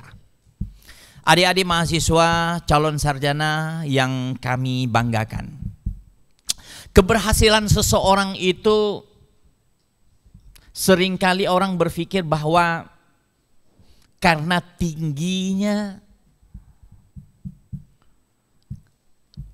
atau tingginya derajat akademik yang telah dia tempuh, memperoleh sarjana S1, S2, S3, atau gelar akademik lebih tinggi dari itu sebagai profesor, guru besar, dewan kehormatan atau apalah. Pada hakikatnya dalam penelitian bahwa keberhasilan seseorang yang ditunjang oleh potensi akademik atau kecerdasan intelektual yang dia pelajari di kampus itu hanya 20%. Tetapi keberhasilan seseorang lebih dari itu, mencapai 80%, itu adalah berbasis pada kecerdasan emosional, berbasis pada potensi diri yang dia belajar tak pernah henti-hentinya. Dia belajar secara kontekstual dalam masyarakatnya. Nah, maka emosi Anda, skill personal Anda harus terus diasah tanpa henti-hentinya, dan Anda secara individual Anda akan berhasil. Karena potensi 80% itu ada pada Anda, tetapi dituangkan secara akademik itu hanya 20%. Dan dunia menjawab itu. Betapa banyak orang berhasil dan dia sukses di dunia politik, di lingkungan budaya.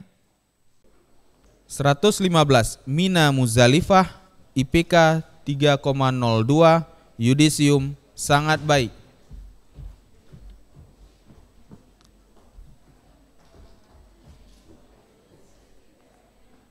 116 Monica Sri Devi, IPK 3,59, Yudisium Pujian.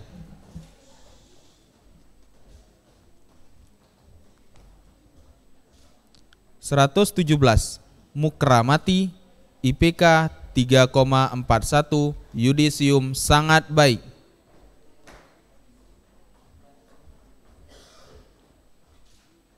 118 Nadiatul Farida, IPK 3,75, Yudisium cum laude.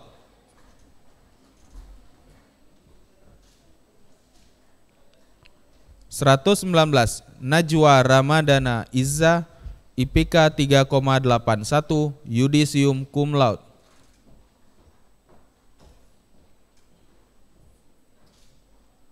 120 Nanda Aulia, IPK 3,31, Yudisium sangat baik.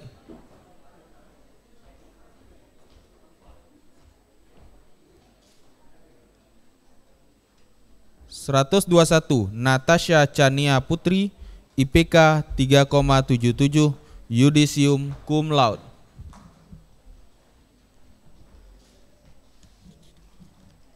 122 Novita Arini Siregar, IPK 3,57, Yudisium Pujian.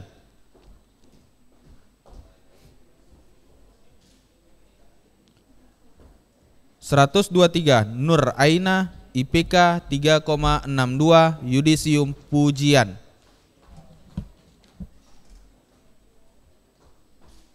124 Nur Hayani, IPK 3,40, Yudisium sangat baik.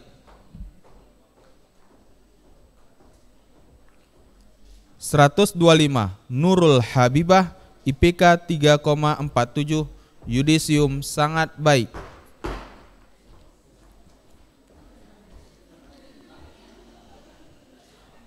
126 Nurul Mahfuzah, IPK 3,01, Yudisium sangat baik.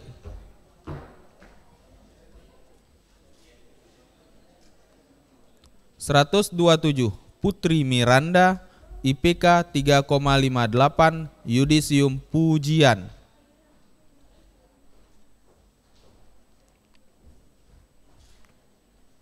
128 Rahmadaini, IPK 3,60, Yudisium Pujian.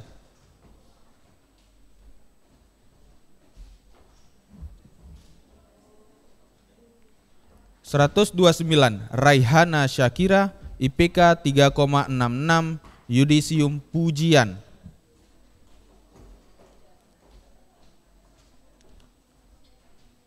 130 Ranti Nur Fazilah, IPK 3,18, Yudisium sangat baik.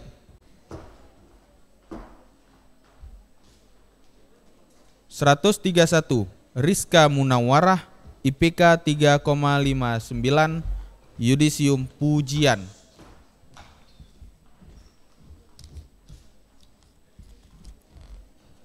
132 Rizka Muntazia, IPK 3,52, Yudisium Pujian.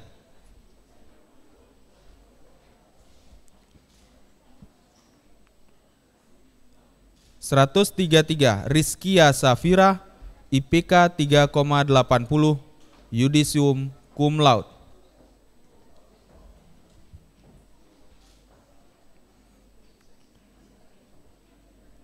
134 Sabdiah Beru Lembong, IPK 3,55, Yudisium Pujian.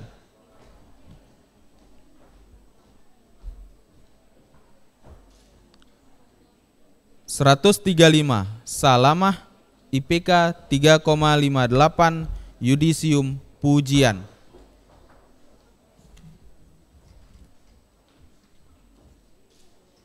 136 Sarah Utami, IPK 3,51, Yudisium Pujian.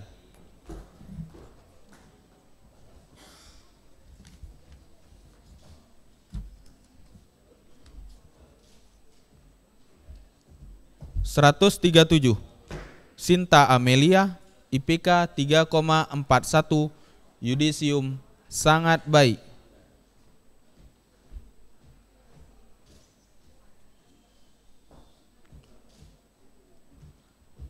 138 Sifa Umairah IPK 3,65 Yudisium Pujian.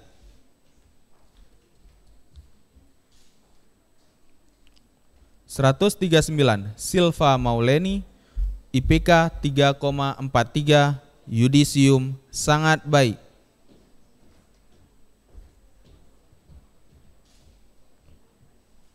140 Sinta Puji Lestari IPK 3,68 Yudisium Pujian.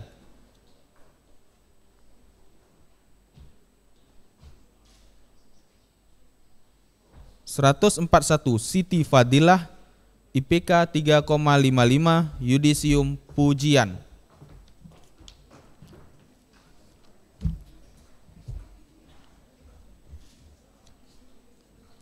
142 Siti Sarah IPK 3,72 Yudisium Cum Laude.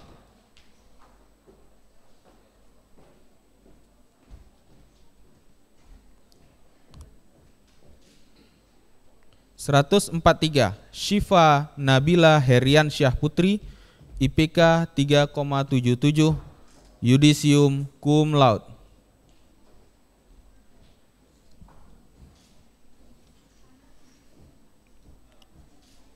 144 Tengku Gebrina Rizki IPK 3,31 Yudisium Sangat Baik.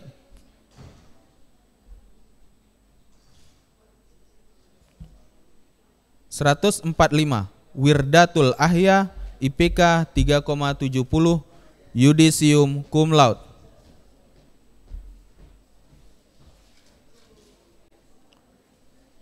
146 Witra Sekar Asih IPK 3,78 Yudisium Cum Laude.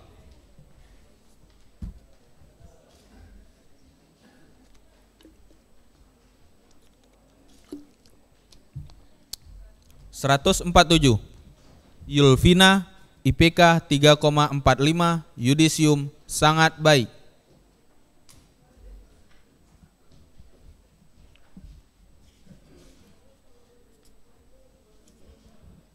148 Zirni Rahman IPK 3,39 Yudisium Sangat Baik.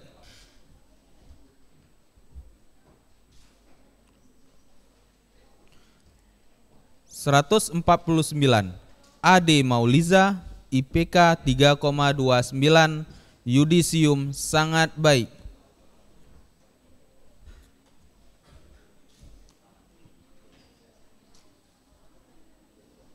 150 Armiko Putra Ariga IPK 3,52 Yudisium Pujian.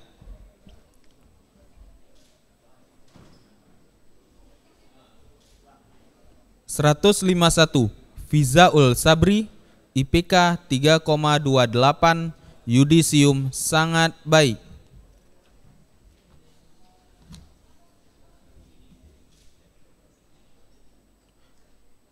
152 Ikram Maulana IPK 3,56 Yudisium Pujian.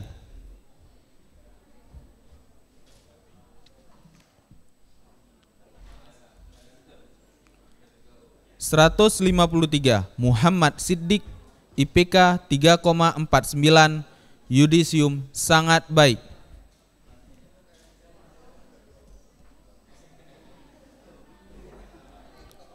154 Muhammad Zakirullah IPK 3,26 Yudisium Sangat Baik.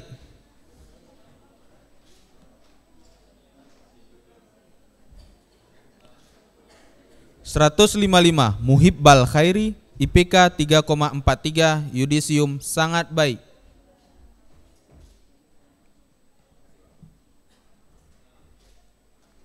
156 Pahman Mahmud IPK 3,30 Yudisium Sangat Baik.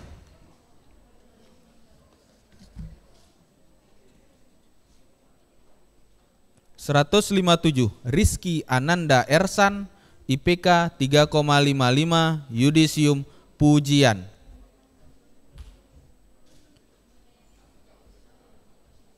158 158 Ruli Zami, IPK 3,32, yudisium sangat baik.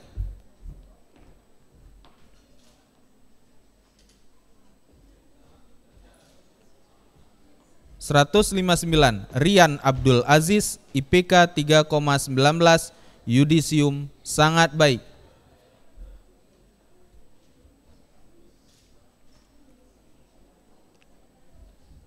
160 Yudi Aditya, IPK 3,33, yudisium sangat baik. Banda Aceh 25 September 2025, tertanda Wakil Dekan 1. Terima kasih.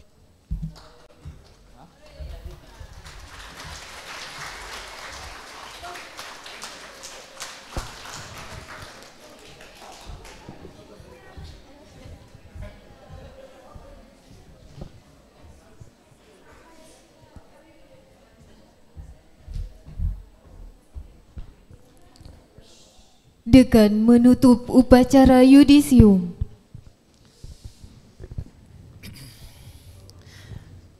Dengan mengucapkan Alhamdulillahirrabbilalamin, upacara yudisium sarjana serata 1 Fakultas Adab dan Humaniora Universitas Islam Negeri Araniri Banda Aceh gelombang ketiga tahun 2025 dengan resmi saya nyatakan ditutup.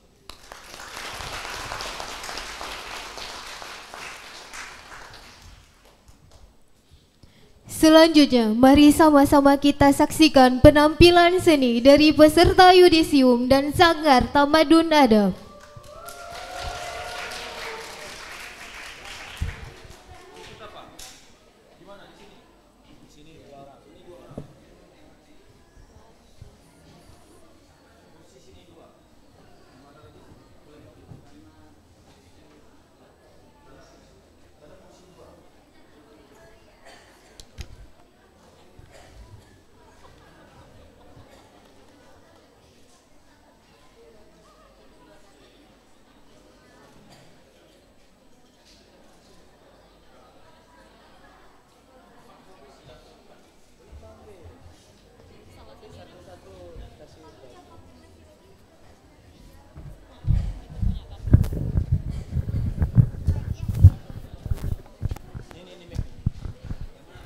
Siapa lagi perlu mic?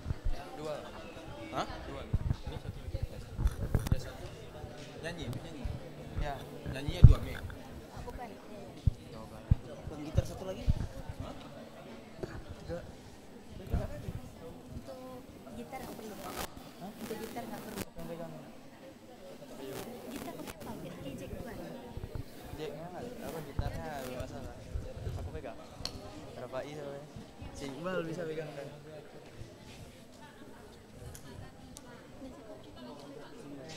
Alfar lagi di jalan.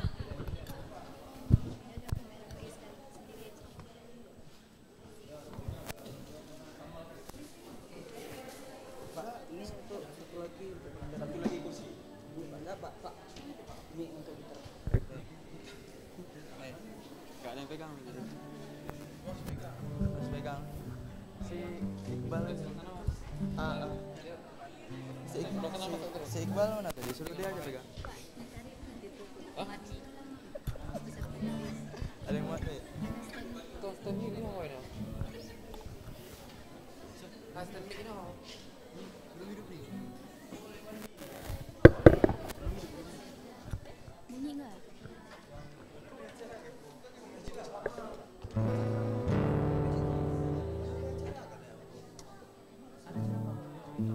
Situ ya?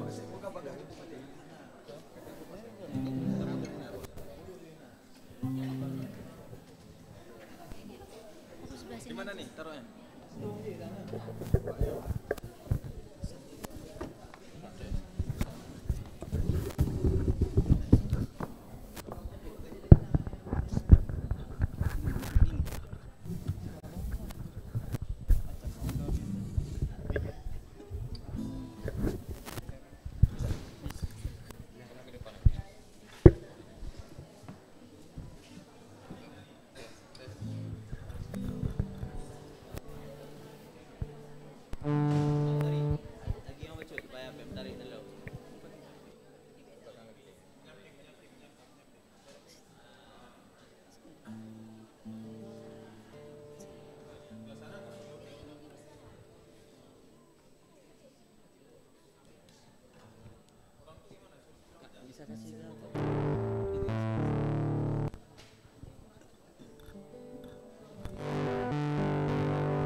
Cek.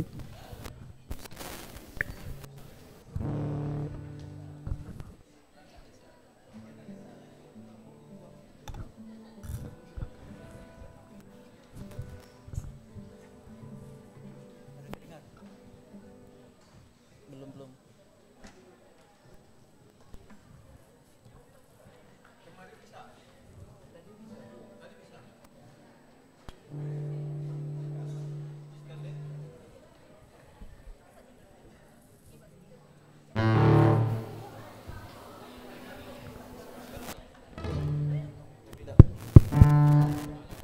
Cek.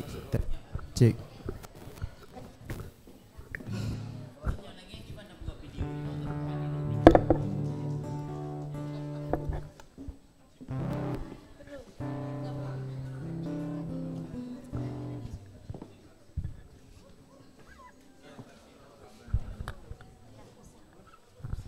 Assalamualaikum warahmatullahi wabarakatuh.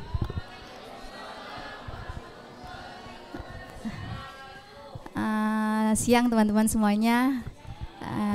Izinkan kami di sini untuk mempersembahkan 2 buah lagu ya untuk menghibur kita pada acara yang sangat berharga hari ini.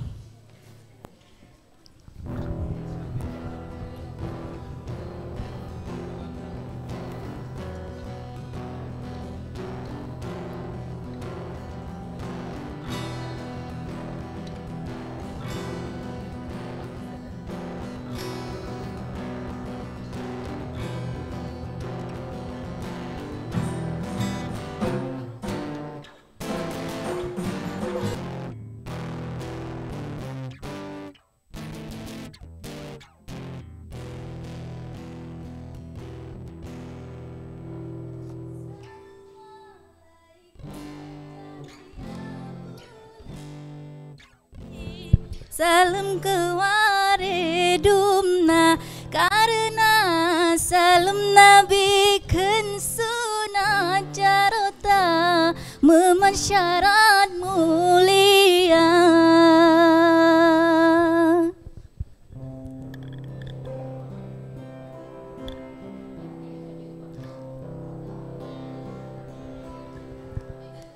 Cicempala aku neng di meen ngan cicempala pasika di menari dalam istana. Sayang len kalau nurika di menari dalam istana. Aceh lupa tak ceda sampo anjinau jite ulua. Orang Gaya bisa nyanyi semua.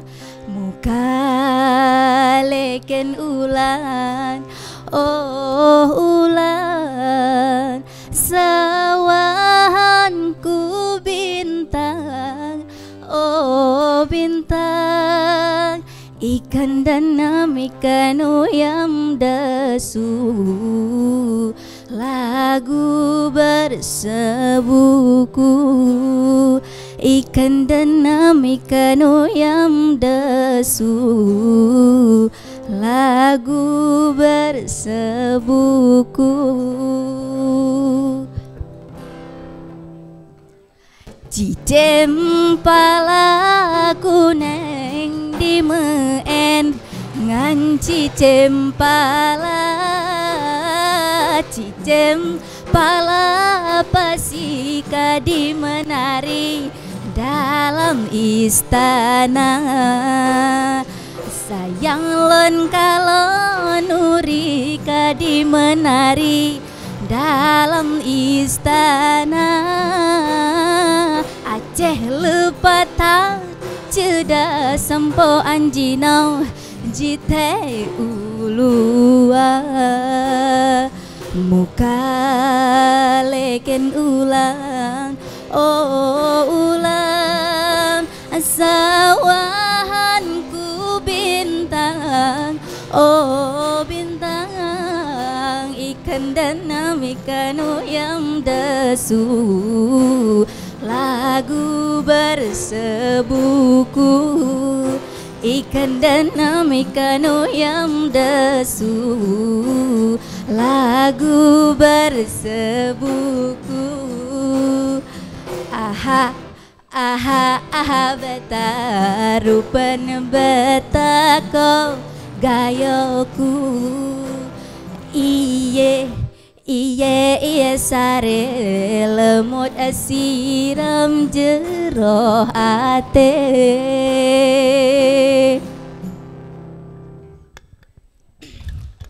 Terima kasih. Selanjutnya kami akan membawakan sebuah lagu yang liriknya sangat relate dengan kita semua. Setelah perjuangan yang kita lalui, begitu banyak luka dan sedih dan juga senang, semoga dengan lagu yang kami bawa ini bisa mengingatkan kita kembali bagaimana perjalanan kita untuk mencapai di titik ini sekarang. Kita usahakan lagi.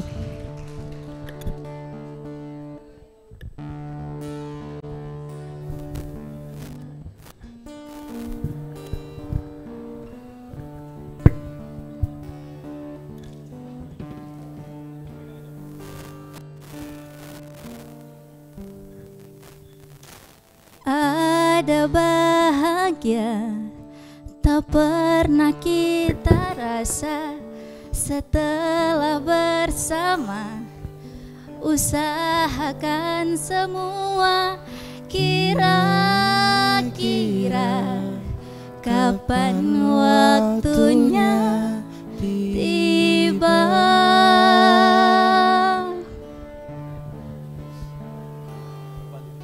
Segala upaya yang pernah kita coba dan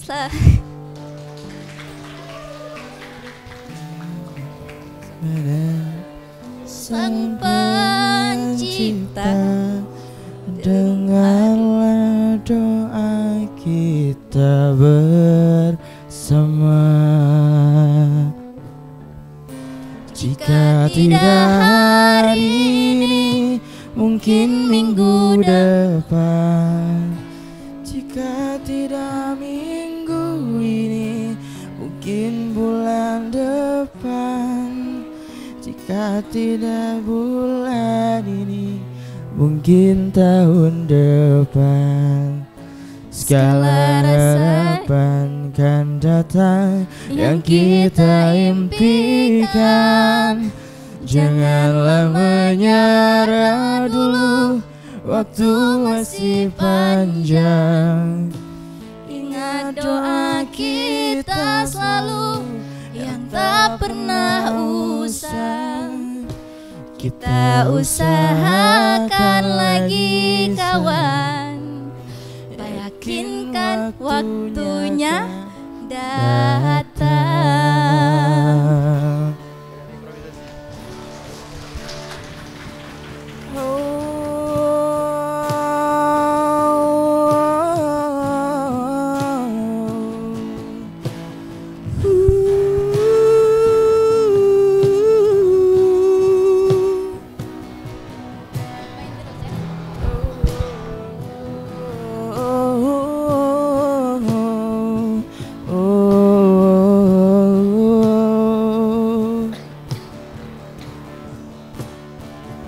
Tidak hari ini, mungkin minggu depan. Semua.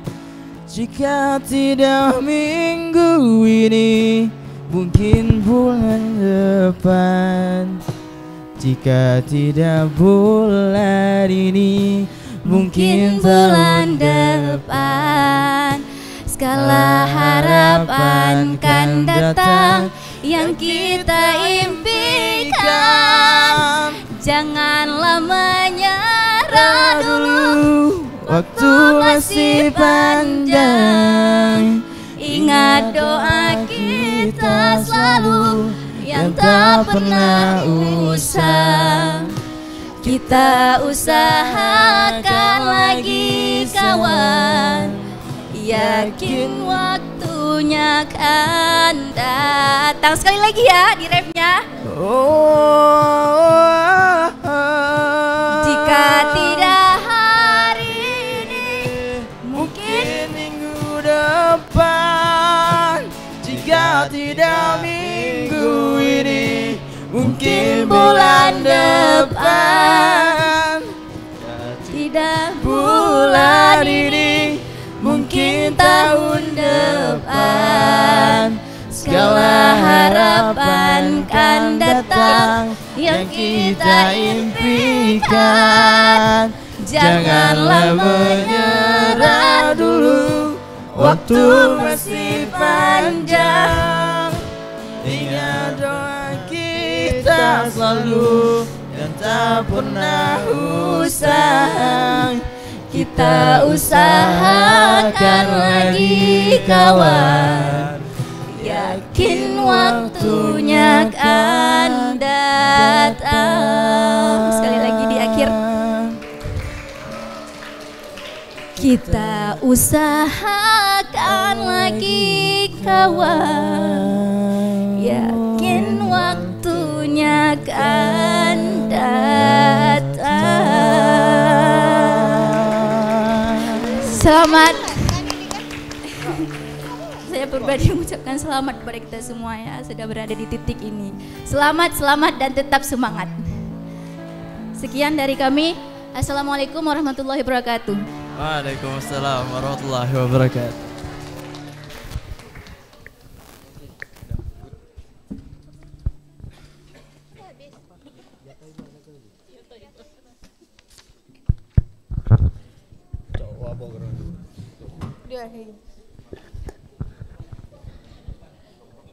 Nyok habis ya, Kon.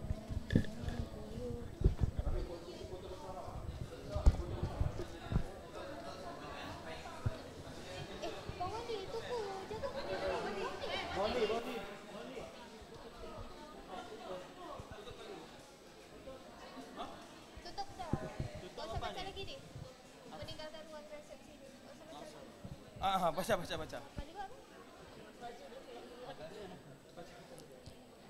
Dekan Fakultas Adab dan Humaniora, Wakil Dekan dan Ketua Program Studi meninggalkan ruang upacara menuju ruang resepsi. Hadirin dimohon berdiri.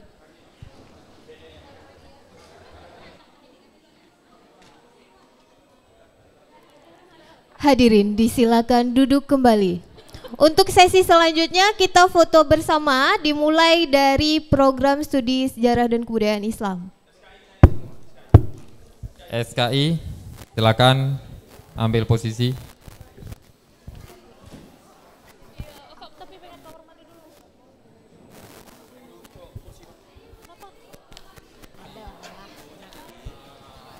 Pas penutupan. Jika tidak ditutup hari ini, Tanpa tahun depan. Jadi terbawa suasana sedikit. Jangan terlalu ini. Pak Mul kan ngomong sama siapa? Oh, sama saya.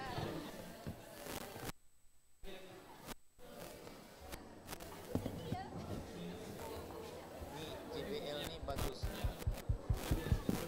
Produk bagus. Tapi mesti ulekan di atas ini bos. Belum. Lagi.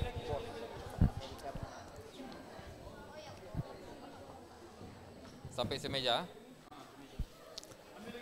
Oke, lagi kursinya 4 lagi.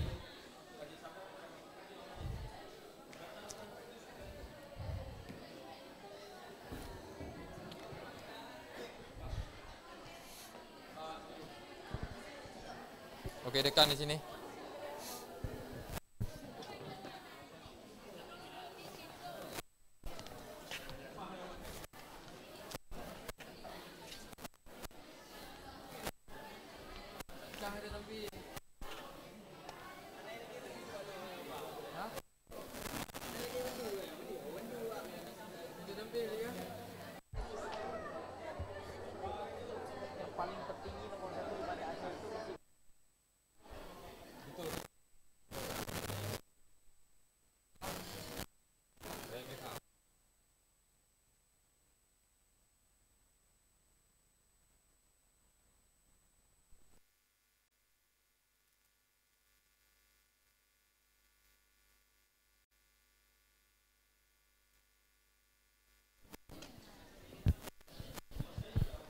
Mohon kesediaan Kaprodi SKI dan Sekretaris Prodi SKI untuk bergabung di depan. Dan dosen SKI, Operator SKI Bu Khairatun Munawarah MAG.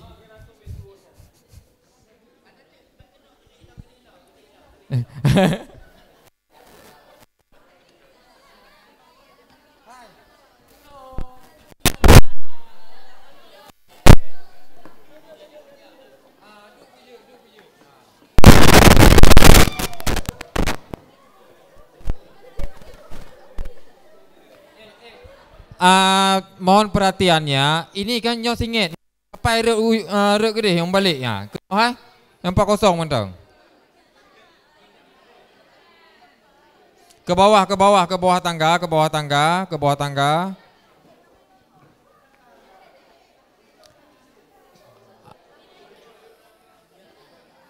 Halo yang di sana, ke sini lagi. Yang laki-laki bisa di belakang meja. Turun yang di tangga, turun ke bawah, nggak nampak itu.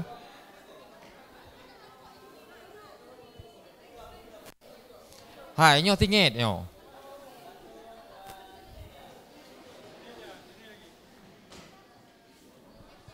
Hai. Rekno, bang tumpuk atau tempat? Ke sini.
Ibu Sulastri silakan. Oke, kamu ke sini, kamu ke sana. Berdiri di sana.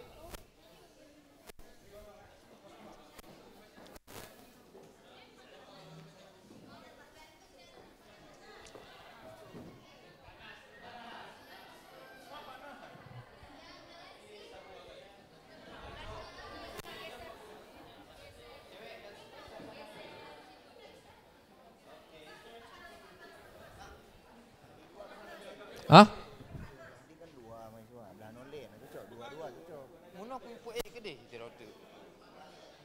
Dek, ke sini. Kuyu ke deh ini ya deh ka kosong baji. Pindah kursi. Baik. Oke.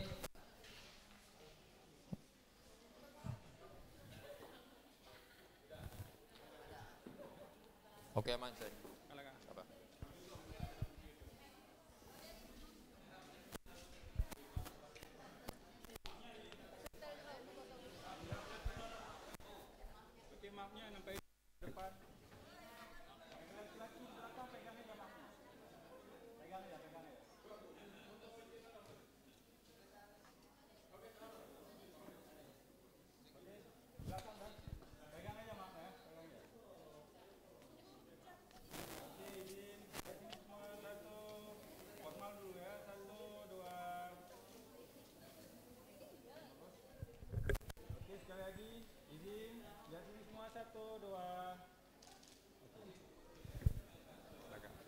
Gaya bebas.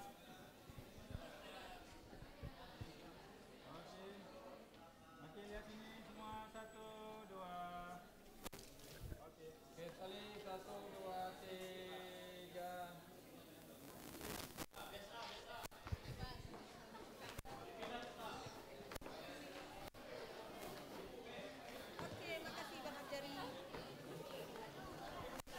BSA silakan ambil posisi.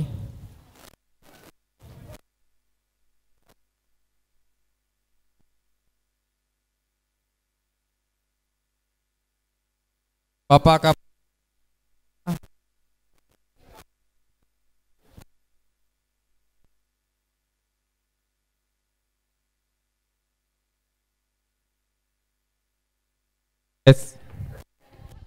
Tes Pak Sumardi. Tes. Oke. Dosen BSA dipersilakan ke depan. Dosen Ustaz Akmal staf- silakan. Dosen staf BSA juga Ustaz Sumardi. dipersilakan.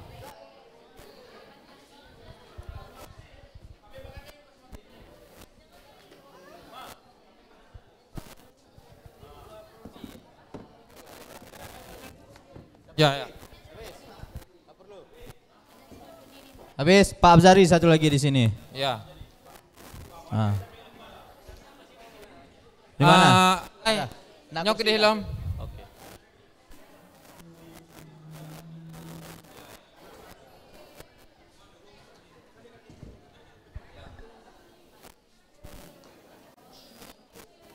Oke, yang laki-laki di atas coba sedikit bagian ini agak rapat, agak rapat. Agak rapat. Organza pindah ke sana.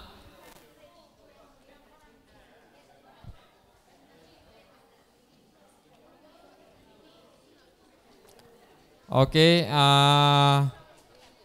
oke siap ya.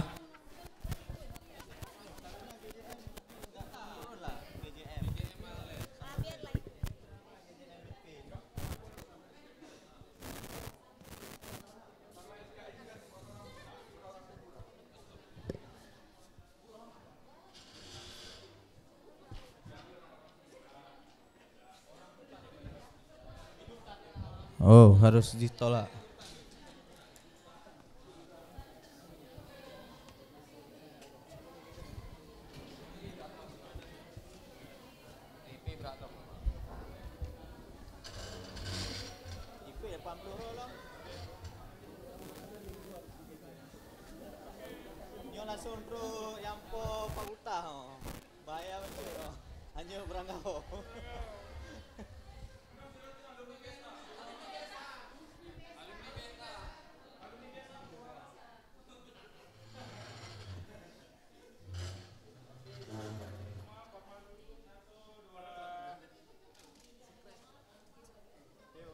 Sekali lagi ya.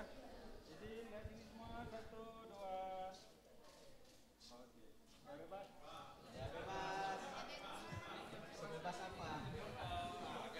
Oke, posisi 1, 2.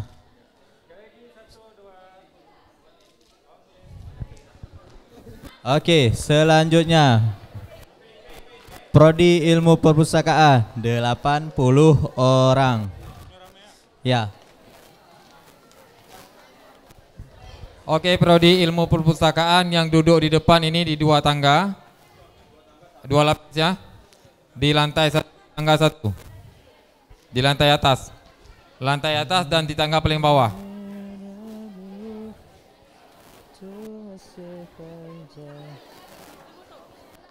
Hai, dia potong apa pun. Boleh apa pun.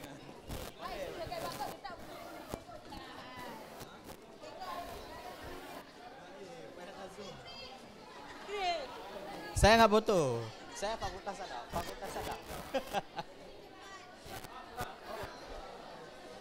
Oke, disesuaikan. Yang tinggi ambil ke samping, yang ya segitulah. Pokoknya di paling tengah. Yang paling tinggi ke kiri, kanan. Yang kira-kira di tengah. Oke, yang laki-laki agak rapat ke tengah, Senternya di saya. Senternya di saya. Rapat lagi, agak miring, rapat. Yang laki-laki miring, rapat. Oke,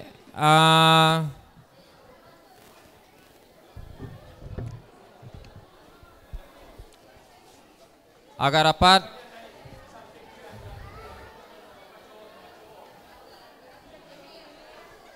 Belah deh, Haman. Awas, awas.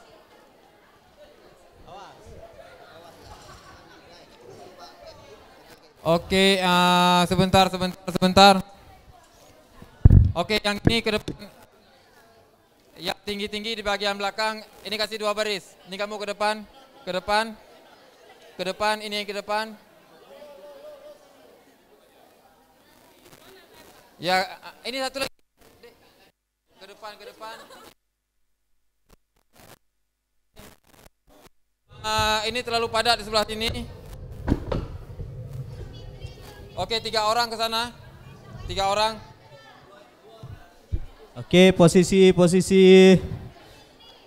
Ya.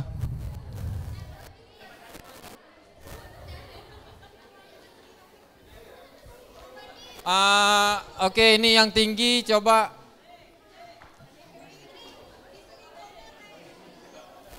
Oke, gini. Aman. Kamu paling ujung, kamu di belakang. Kamu yang ini ke depan. Yang merasa kira-kira di depan aja. Yang tinggi baru kiri kanan. Kamu ke bawah. Biar sini. nampak. Ya. Sebentar. Cicok bang, posisi bang. Oke, kamu ke sini di tangga ini tapi. Di tangga sini, di tangga bawah. Oke.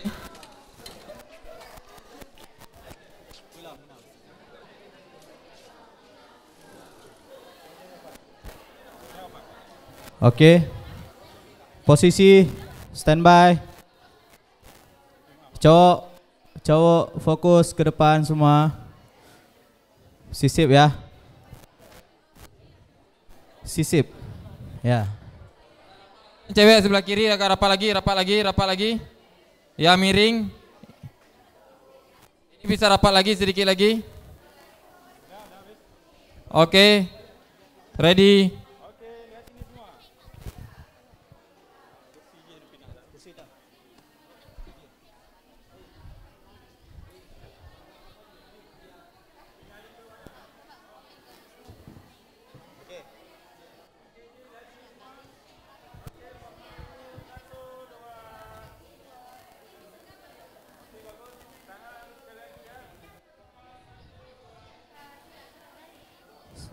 Salam literasi. Gaya bebas, salam literasi.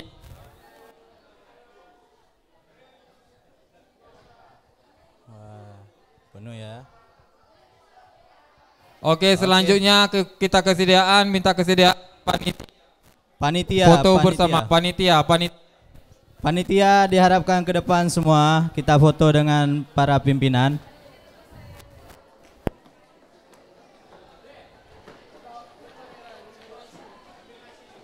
Siapa?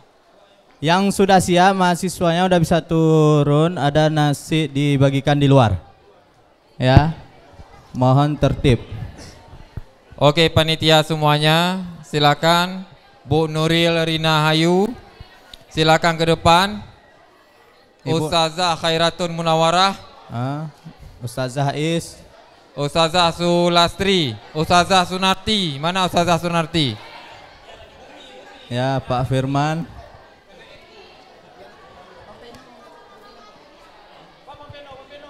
Ustaz Razi Paino. Pak Keplor Pak Ino. Pak Din, Pak KTU. Oh nah kok. Pak Kasup. Ustadz Paino harap bergabung untuk berfoto bersama. Ibu Is, Ibu Epi, Pak Paino, segera ke depan. Sulastri, sini lagi. Ambil tengah. Oke. Wandi Syahputra.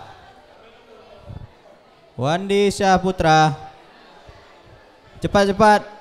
Fajrul Rahman. Ya, Pak Din. Ya, Ibu Hamdina juga. Ini operator mana yang satu lagi ini? Tengku Bahrun, mana Tengku Bahrun? Masih ada pelayanan hari ini.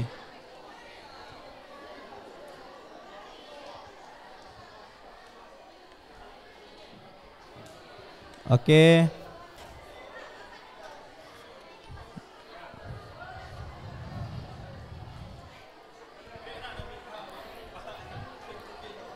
Oke, kita tunggu Ibu Rohamah naik ke depan. Ya, Ustaz Paino silakan. Ustazah Nurul Fajarna, Ustazah Evi.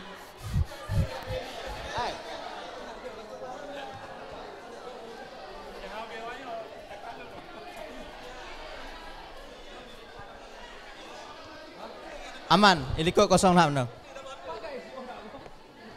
Cowok berapa orang nih? Bagi.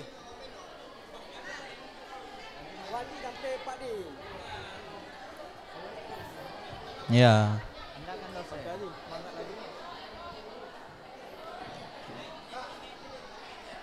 Oke.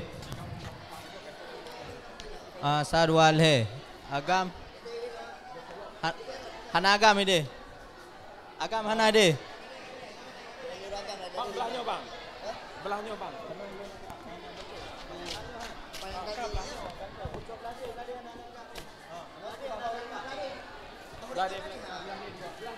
Iya, diapit.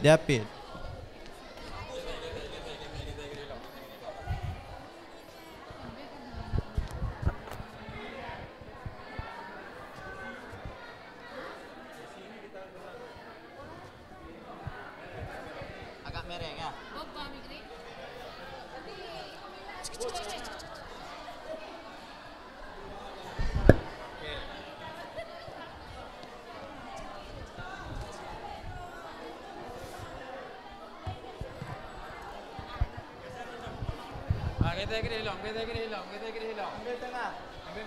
Patokannya Pak Dekan di tengah.